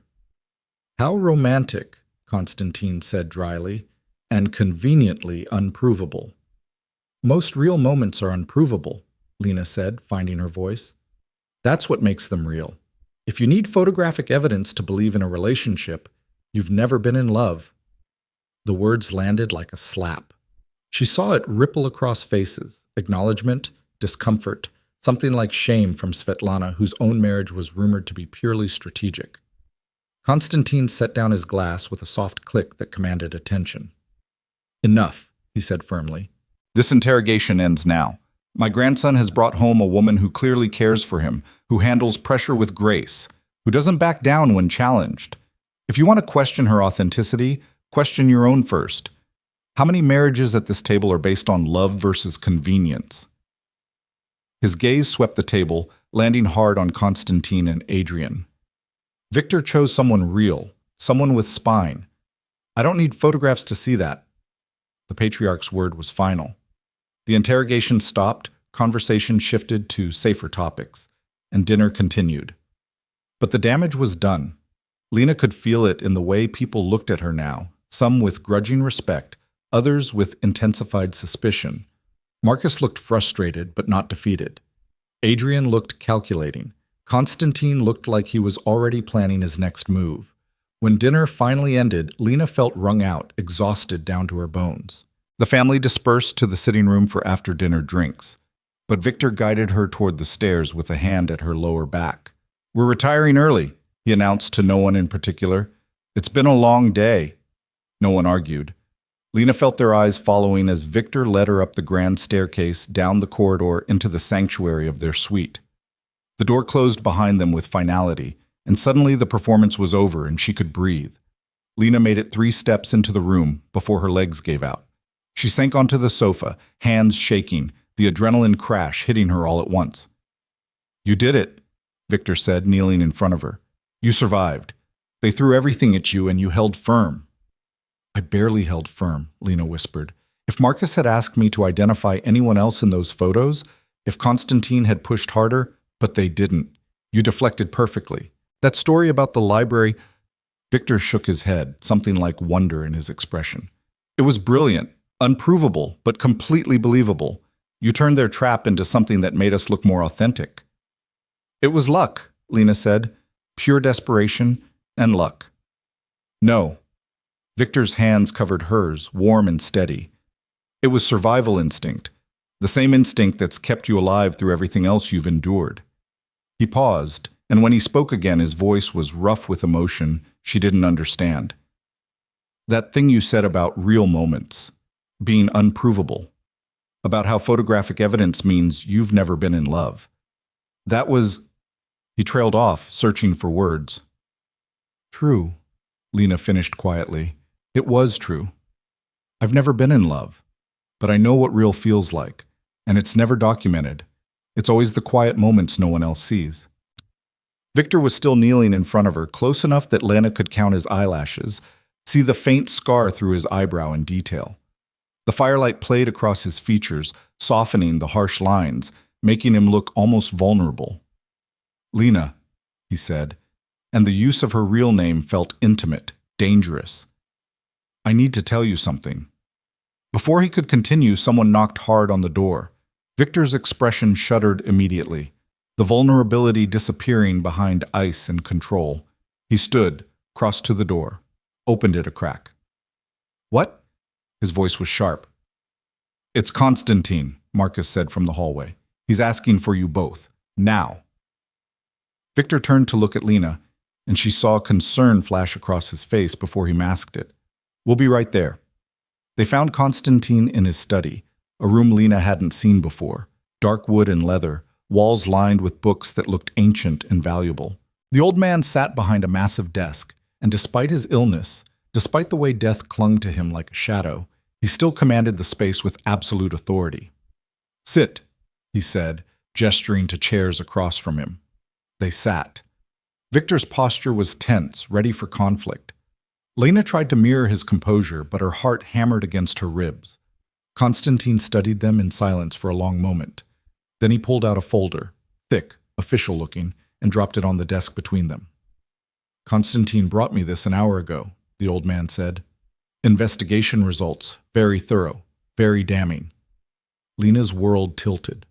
This was it. The end. Constantine had proof, and Constantine knew everything. "He claims your marriage is fake," Constantine continued, eyes on Victor. "That you hired Isabel to deceive me. That she's actually a waitress named Lena Cross, who you met when she spilled champagne on you at Le Cygne Noir 3 weeks ago." He paused. "He has photographs, as bank records showing unusual transactions, testimony from the restaurant staff." Victor's hand found Lena's, gripped it hard. "Grandfather." "I know," Constantine interrupted. "I've known since the moment I saw her." The words dropped like stones into still water. Lena felt the room spin, felt everything she'd built collapse. "You knew?" Victor's voice was barely a whisper. "Of course I knew. You think I got this old, this powerful by being blind to deception?" Constantine leaned back in his chair, looking almost amused. "The ring fit her perfectly because you had it sized based on information from her employer. She didn't know anything about the charity gala because she's never been to one. She handles herself like someone used to serving people, not being served." He turned his sharp eyes on Lena. "And when she talked about her mother's death, the grief was too raw, too recent. Not something from months ago when you supposedly met. Something fresh." Lena couldn't breathe, couldn't think. Everything was over, and she'd failed, and Victor was going to lose everything because of her. "Then why?" Victor's voice was rough. "Why play along? Why give her grandmother's necklace? Why defend her at dinner?" Constantine was quiet for a long moment, and when he spoke, his voice was gentler than Lena had heard it. "Because in 60 years of marriage, I learned one fundamental truth. Real love doesn't care about circumstances. It doesn't care about how people meet or why they come together. It only cares about what they build once they're there." He gestured to the folder. "Constantine thinks he's exposing a scandal, but all he's exposed is that you, Victor, are more like me than I dared hope." "I don't understand," Victor said. "Your grandmother and I?" Constantine's smile was sad and knowing. "That wasn't a love match. That was a business arrangement. Her family needed money. Mine needed social legitimacy. We married as strangers, playing roles for our family's benefit." He paused, eyes distant with memory. "But somewhere along the way, the performance became real.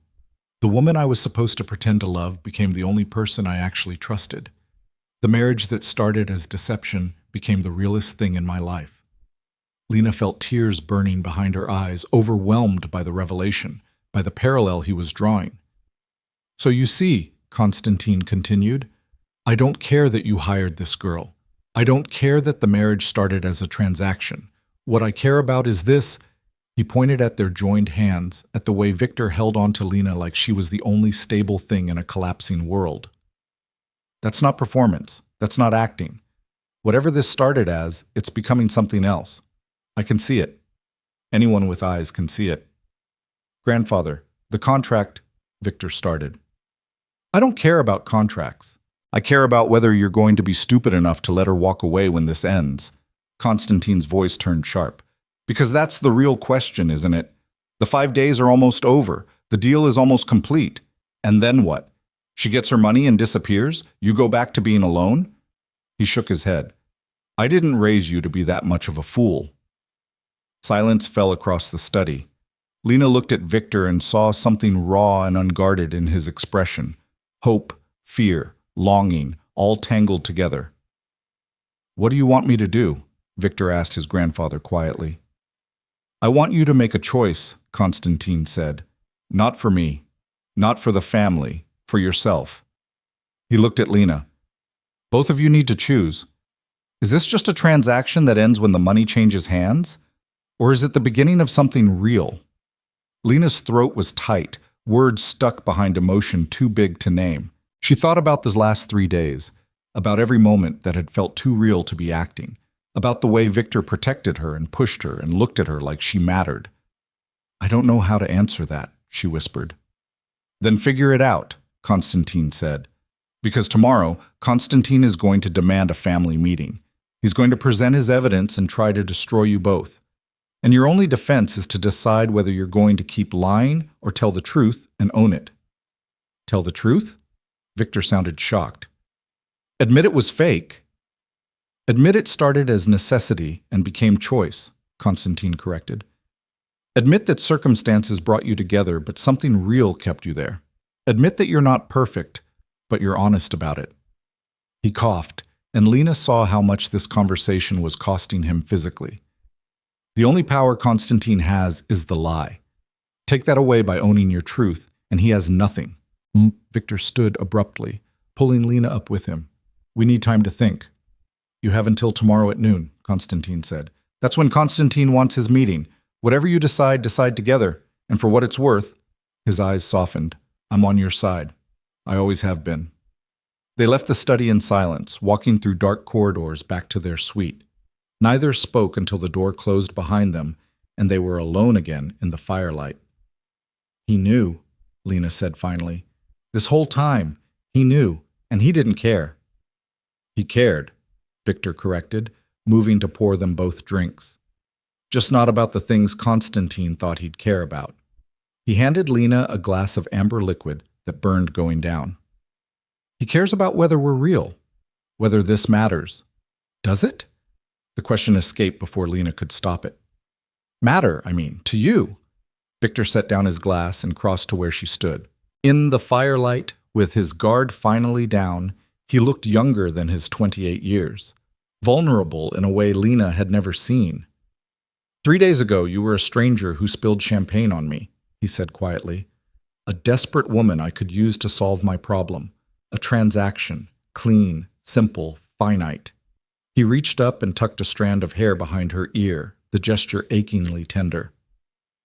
But then you held your own at dinner, looked Constantine in the eye and refused to be intimidated, invented a love story in the library that sounded more real than anything I could have scripted, and I started wondering what it would be like if it wasn't acting, if you actually were my wife.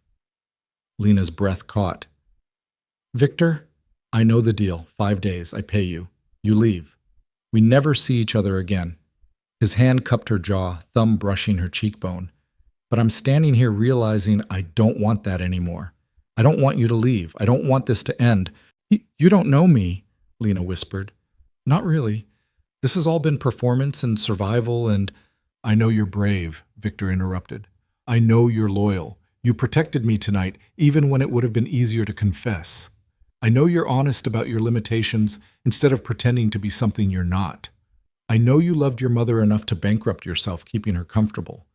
I know you have steel in your spine and kindness in your heart. His eyes held hers, intense and searching. What else do I need to know? Everything, Lena thought, that I'm terrified, that I don't belong in your world, that I'm falling for you even though I know better. I don't know how to be in your life, she said instead. I don't know how to navigate this world, these people, this constant performance. I'm a waitress from a bad neighborhood who barely finished community college. Your family will never accept me. Constantine will never stop trying to destroy me. And you, her voice broke, you deserve someone who actually belongs here. I don't want someone who belongs, Victor said fiercely. I want someone real. Someone who sees me, not my money or my power or my name. Someone who makes me want to be better than the violence and deception I was raised in. His forehead rested against hers, their breaths mingling. I want you, Lena. Not Isabel. Not the performance. You. The confession shattered something inside Lena, broke through every defense she'd built. She thought about walking away tomorrow, taking the money, disappearing into a life free of debt, but empty of this. This connection, this feeling, this man who'd seen her desperation and treated her like she mattered. The contract, she whispered. The deal was, I'm voiding the contract, Victor said. Right now. You don't owe me anything. The money is yours regardless. If you want to leave tomorrow, you can. But if you want to stay, he pulled back enough to meet her eyes, and Lena saw everything he was offering laid bare. Stay because you choose to, not because you need the money, not because you're obligated. Stay because this matters to you too. Lena's heart hammered so hard she thought it might break free. This was insane. She'd known him 3 days of lies and performance and survival. That wasn't enough to build a real relationship on. Wasn't enough to trust this feeling that made her want things she had no right to want. But then she thought about the way he'd protected her from Adrian, the way he'd held her when she was terrified, the way he'd looked at her in the conservatory like she was something precious instead of something purchased. I'm scared, she admitted. So am I, Victor said, terrified. This wasn't supposed to happen. You weren't supposed to matter. But you do. And I don't know how to navigate that any better than you do. What do we tell your family tomorrow? The truth. Victor's smile was small and uncertain. That this started as arrangement. That I hired you because I was desperate to give my grandfather peace. That somewhere along the way it became real. He took her hands in his. That we're choosing each other now. Fully. Honestly. Whatever that means. They'll never accept it, Lena said. Probably not. But Constantine will. And he's the only one whose acceptance I actually need. Victor's expression grew serious. This won't be easy, Lena. My world is dangerous. My family is toxic. There will be times when you question this choice. Times when the violence and deception become too much. I know. Lena squeezed his hands, feeling the ring, grandmother's ring, heavy on her finger. But I've been drowning for so long, desperate and alone and fighting just to survive. And these past 3 days, even with all the fear and performance, I felt more alive than I have in years. She met his eyes. I'm not ready to give that up. Give you up. Something like joy broke across Victor's face, transforming the harsh lines into something almost beautiful. He pulled her close, arms wrapping around her, and Lena let herself be held, really held, for the first time since her mother died. Tomorrow will be ugly, Victor murmured against her hair. Constantine will try to destroy us. Adrian will watch for weaknesses. The whole family will judge and calculate. Are you ready for that? No, Lena said honestly, but I'll do it anyway. Victor laughed, a real laugh, warm and genuine. That's my girl. My girl. The possession should have bothered her. Instead, it made Lena feel claimed in the best way, chosen in the way she'd always wanted to be chosen. They stood like that for a long time, wrapped in firelight and each other, the performance finally over and something real beginning in its place. Tomorrow would bring its battles. But tonight, in this moment, Lena let herself believe that choosing Victor Moreau might be the smartest thing her desperation had ever made her do. They didn't sleep that night. Instead, they sat by the fire and talked, really talked, for the first time since this had begun. Victor told her about growing up in a family where love was leverage and loyalty was purchased, about watching his father die in a parking garage when he was 19, blood pooling on concrete while Victor held him, and promised to be stronger, smarter, more ruthless, about the weight of inheriting an empire built on violence and the constant calculation required to keep it from collapsing. Lena told him about her mother's diagnosis, about choosing between rent and treatment, about the slow erosion of dignity that came with poverty, about working 3 jobs and still falling behind, about the shame of food banks and overdue notices, about the particular loneliness of being the only one responsible for keeping another person alive. Somewhere around 3 in the morning, as the fire burned low and snow fell soft outside, Lena realized she'd told Victor things she'd never told anyone, and he'd done the same. "We're a disaster," she said, head resting on his shoulder, his arm around her waist. "Two broken people trying to make something whole." "Maybe that's the only way it works," Victor said quietly. "Two people who understand brokenness, who don't expect perfection because they know it doesn't exist. Your family will hate me. Most of them already do. The rest will come around or they won't. Either way, it doesn't change what I want." "Which is?" Victor turned to look at her, gray eyes serious in the dying firelight. "A real chance, with you. Not 5 days of performance, not a transaction. A real relationship where we figure out together whether this feeling is just desperation and proximity or something that can actually last." Lena's throat tightened. "And if it doesn't last? If we try and it falls apart?" "Then at least we tried." Victor's hand cupped her face, thumb brushing her cheekbone. "I've spent my whole life calculating risks and managing outcomes. Just once, I want to do something without knowing how it ends. I want to choose you and see what happens." The vulnerability in his voice undid her. Lena leaned in and kissed him, soft, tentative, their first real kiss that wasn't for performance or witnesses. Victor responded immediately, pulling her closer, and for a few perfect moments there was nothing but this, the heat between them, the way their bodies fit together like they'd been designed for each other. When they finally pulled apart, both breathing hard, Victor rested his forehead against hers. "Tomorrow," he said. "Whatever happens tomorrow, we face it together. Agreed?" "Agreed," Lena whispered. Dawn came too soon, pale light filtering through windows and turning the world outside into something crystalline and cold. They dozed off on the sofa sometime around 5, wrapped around each other, and woke to insistent knocking on the door. "Victor," Marcus's voice, urgent. "Constantine wants everyone in the main sitting room, now. Constantine's calling the meeting early." Victor was on his feet immediately, all softness replaced by the cold calculation Lena had first seen in him. How early? 20 minutes. He's already got half the family gathered. He's telling them he has proof of fraud. "Let him." Victor looked at Lena, and she saw both determination and concern in his expression. "Get dressed. Something strong. We're going to war."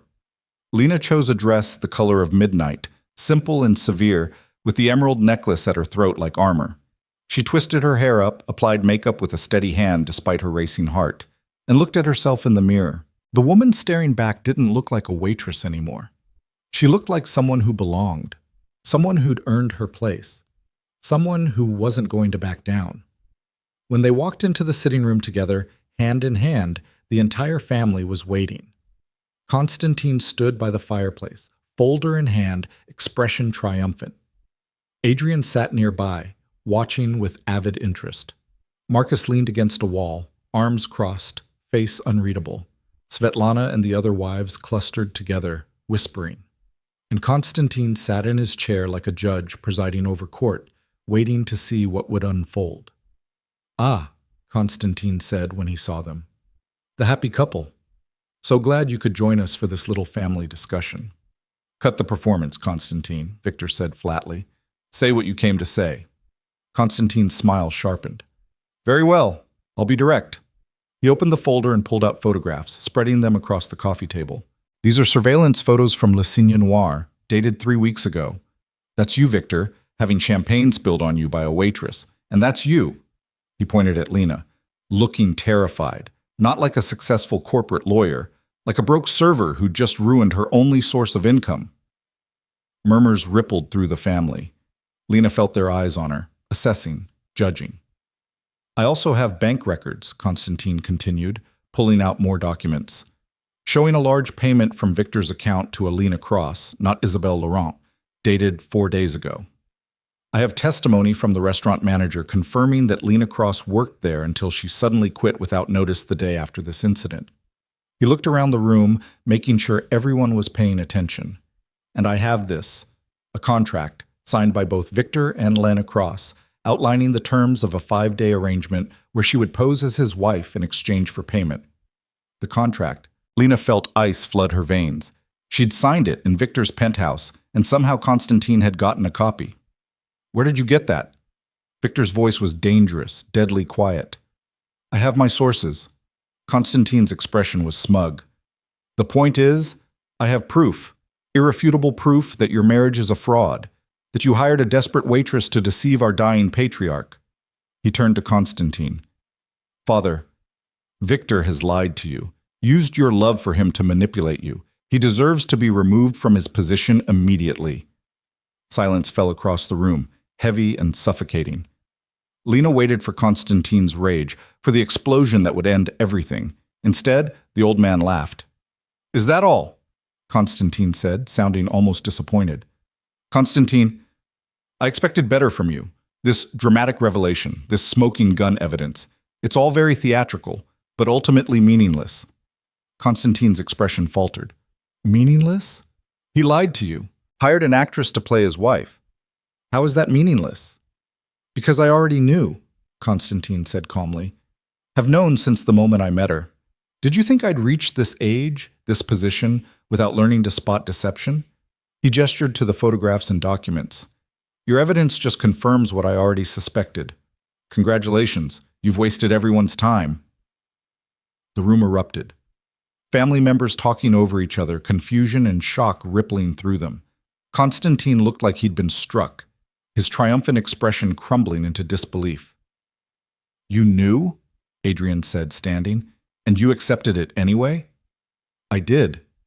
Constantine's gaze swept the room, commanding silence.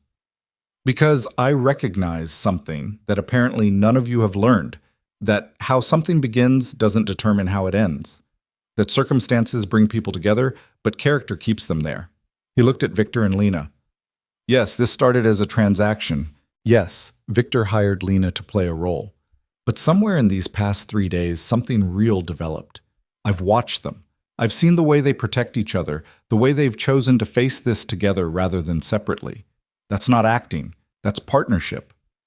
That's fraud, Constantine insisted, but his voice had lost its conviction.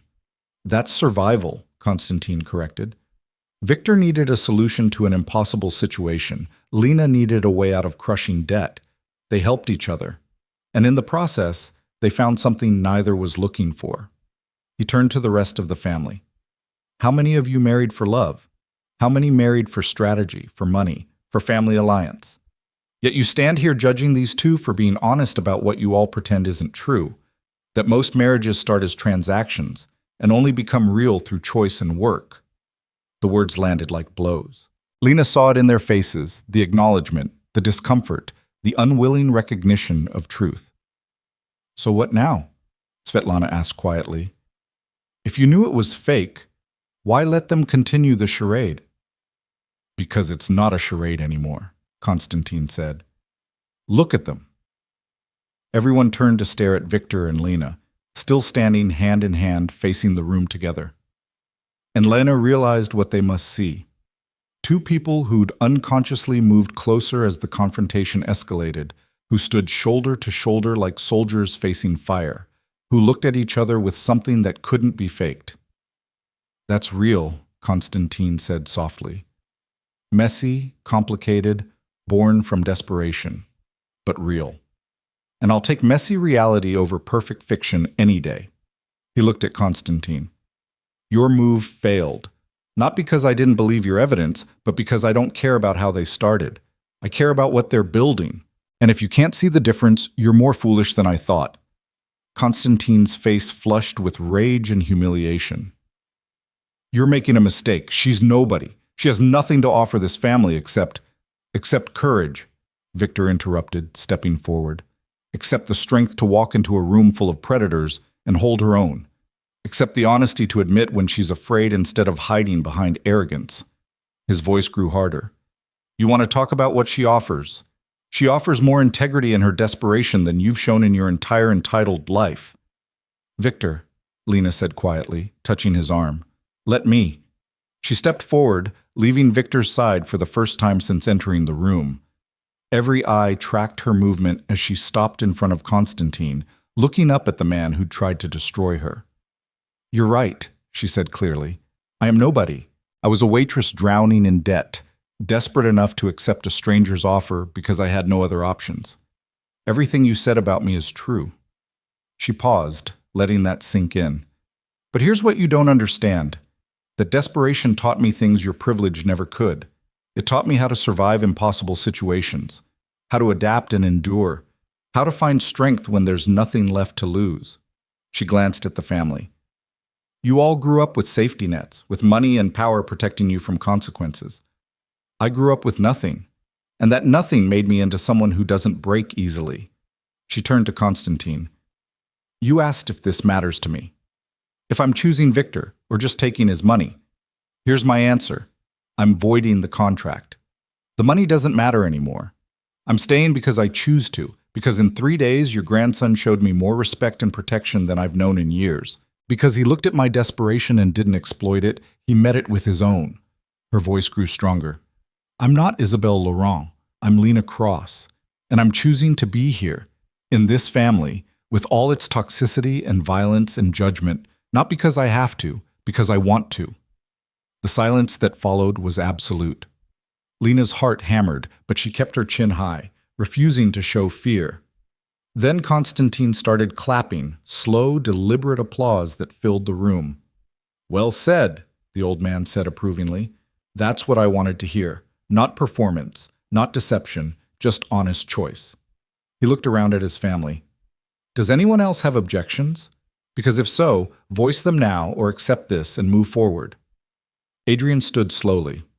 For a moment, Lena thought he would challenge them, would add his voice to Constantine's accusations. Instead, he crossed to where she stood and extended his hand. "I was wrong about you," he said quietly. "I thought you were just another gold digger using my brother, but gold diggers don't void contracts worth 6 figures. He glanced at Victor. "You chose better than I gave you credit for." Victor's expression shifted. Surprise, then cautious acceptance. He shook his brother's hand and Lena saw something pass between them, some old wound beginning to heal. Marcus approached next, his usual unreadable expression softening slightly. "I still don't trust easily," he said to Lena, "but I respect what you did. Walking away from guaranteed money because it was the right thing to do, that takes guts." He looked at Victor. "Take care of her. She's tougher than she looks, but everyone breaks eventually if they're not protected." "I know," Victor said, pulling Lena back against his side. "I will." One by one, the family members approached. Some offered genuine congratulations. Others gave stiff acknowledgments that were at least not hostile. Svetlana actually smiled when she hugged Lena, whispering, "Welcome to the family. We need more women with spine around here." Only Constantine remained apart, standing by the fireplace, his folder of evidence useless in his hands. "You're making a mistake," he said to Constantine one final time. "Accepting this circus undermines everything this family stands for." "This family stands for survival," Constantine said firmly, "for doing whatever is necessary to endure. Victor and Lena understand that better than you ever have. Now sit down, shut up, and accept that you've lost this battle." Constantine's jaw worked, rage and humiliation warring in his expression. But he sat, defeated, and Lena felt the last thread of tension release from her shoulders. It was over. They'd survived. Later that day, after the family had dispersed and things had returned to something resembling normal, Lena found herself alone with Constantine in his study. He'd asked to speak with her privately, and despite her exhaustion, she'd agreed. "Sit," he said, gesturing to the chair across from his desk, the same chair where, just last night, he'd revealed he knew everything. Lena sat, folding her hands in her lap, waiting. "That necklace suits you," Constantine said, eyes on the emeralds at her throat. "Ekaterina would have liked you. She had the same fire, the same refusal to be diminished by circumstance." He paused, coughed once, a wet, rattling sound that reminded Lena of her mother's final days. "I'm dying. You know that. Weeks, maybe days. The doctors keep changing their estimates, but the outcome is the same." "I'm sorry," Lena said quietly. "Don't be. I've lived longer than most men in my position, seen my grandson become the kind of leader I'd hoped for, and now in my final days I've seen him find something I was afraid he never would." Constantine leaned forward, expression intense. Do you know what the greatest tragedy in our world is? It's not the violence or the deception, it's the loneliness. The isolation that comes from never being able to trust anyone completely, from always calculating, always suspecting, always protecting yourself from betrayal. Lena thought about the past 3 days, about the constant performance, the endless assessment. I'm beginning to understand. Victor has lived like that since he was 19, since the day his father died and he inherited this burden. He's been alone, even surrounded by family, especially surrounded by family. Constantine's voice grew rough with emotion. You changed that. In 3 days, you gave him something he hasn't had in 9 years. A partner. Someone who stands with him instead of behind him or against him. Someone who chooses him without agenda. I don't know if I'm strong enough for that, Lena admitted. This world, your family, I'm still learning the rules. I'll make mistakes. Of course you will, but you'll make them honestly, and Victor will forgive you because he knows you're trying. Constantine pulled open a drawer and extracted a small box, different from the one that had held the necklace, older and more worn. This is for you, from me. Not because you're his wife, but because you had the courage to choose truth over comfort. Lena opened the box to find a ring, simple gold band worn smooth with age. I don't understand. That was my wedding band. I wore it for 60 years. When Ekaterina died, I stopped wearing it because nothing felt right after she was gone. Constantine's eyes grew distant. I want you to give it to Victor, not now. Someday when you decide to make this official, when you choose each other for real, with witnesses who know the full truth. When that day comes, give him this ring and tell him it's from me. Tell him I bless this union not because it was convenient, but because it was real. Tears burned behind Lena's eyes. What if that day never comes? What if we try and it doesn't work? Then you'll have tried, and that's more than most people in this family can say. We're good at many things, but honest effort isn't usually one of them. Constantine settled back in his chair, looking more tired than Lena had ever seen him. I don't have much time left, but I want you to know, in these final days, you gave me something precious.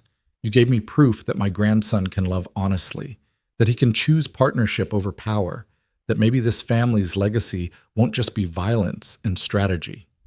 He smiled, and despite his illness, it was genuine. Thank you for that, Lena Cross.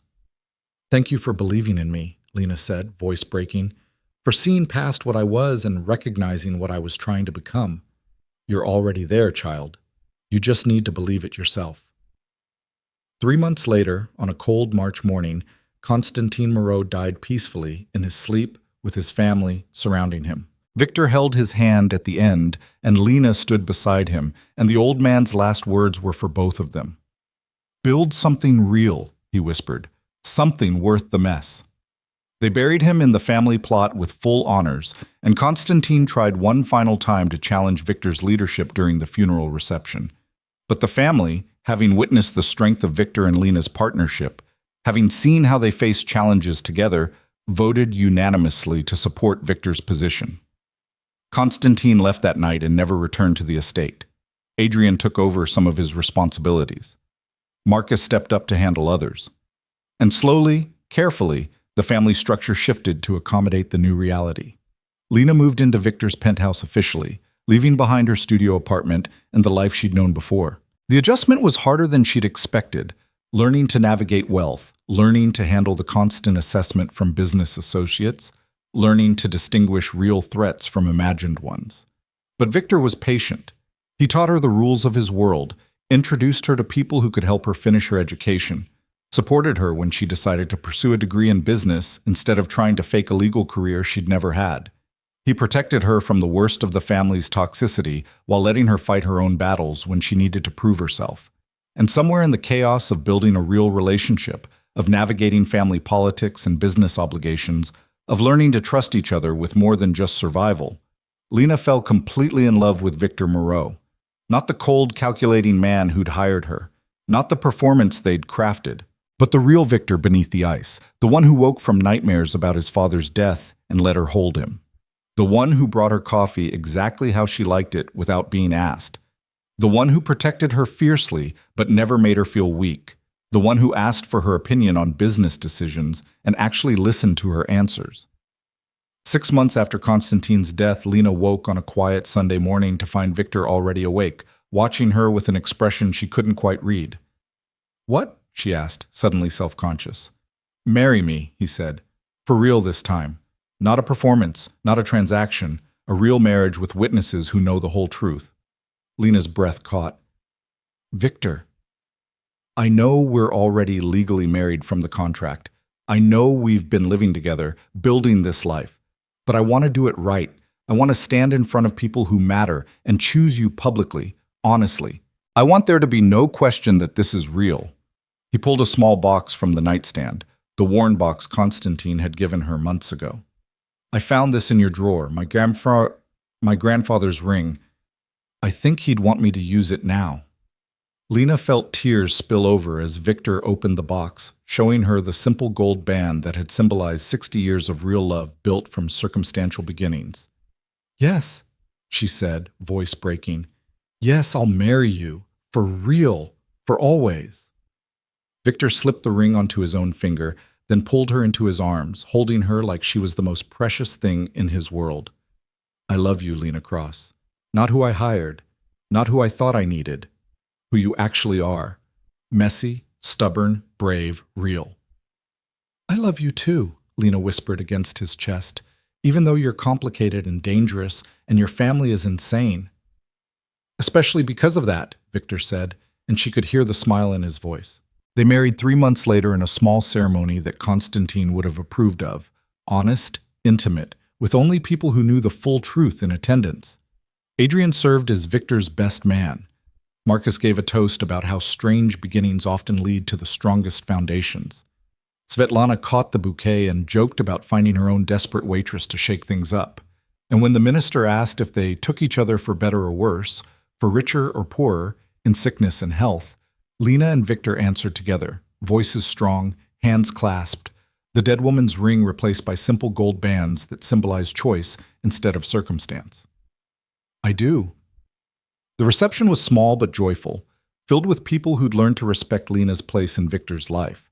As they danced their first dance as a truly married couple, Lena looked around at the faces watching them. Some still skeptical, some genuinely happy, all of them accepting. "What are you thinking?"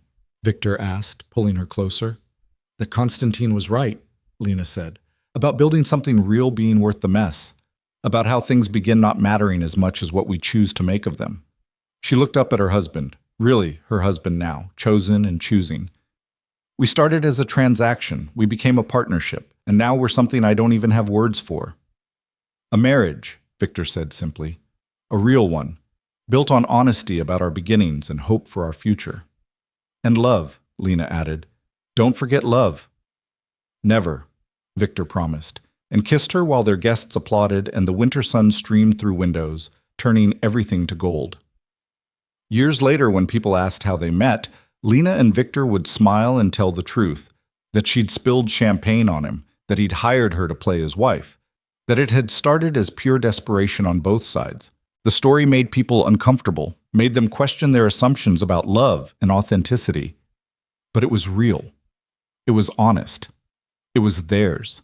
And in a world built on deception and strategy, that honesty became their greatest strength, because they'd learned the hardest lesson, that real love doesn't care about circumstances. It only cares about choice, about waking up every day and choosing each other again, even when it's hard, even when it's messy, even when the reasons that brought you together no longer matter. What matters is the decision to stay, the choice to build something real from broken pieces, the courage to transform a transaction into a partnership, and a partnership into a love that lasts. Lena Cross had walked into Victor Moreau's world with nothing but desperation and a borrowed name. She stayed as herself, flawed, real, and absolutely certain she'd made the right choice. And Victor, who'd spent his life calculating risks and managing outcomes, learned that sometimes the best things happen when you stop performing and start living. Together, they built an empire on honesty, a family on choice, a marriage on the radical belief that how you begin doesn't determine how you end. And when their first child was born 3 years later, a daughter with Lena's determination and Victor's gray eyes, they named her Ekaterina. after the woman who'd taught them all that real love transcends circumstance. The little girl wore her great-great-grandmother's emerald necklace on her christening day, and everyone who saw it remembered the story of how two desperate people found each other on Christmas Eve and chose to turn a 5-day contract into a lifetime of belonging. That was their legacy. Not the violence or the money or the power, just the simple, radical act of choosing love over convenience, truth over performance, and each other over everything else, every single day for the rest of their lives.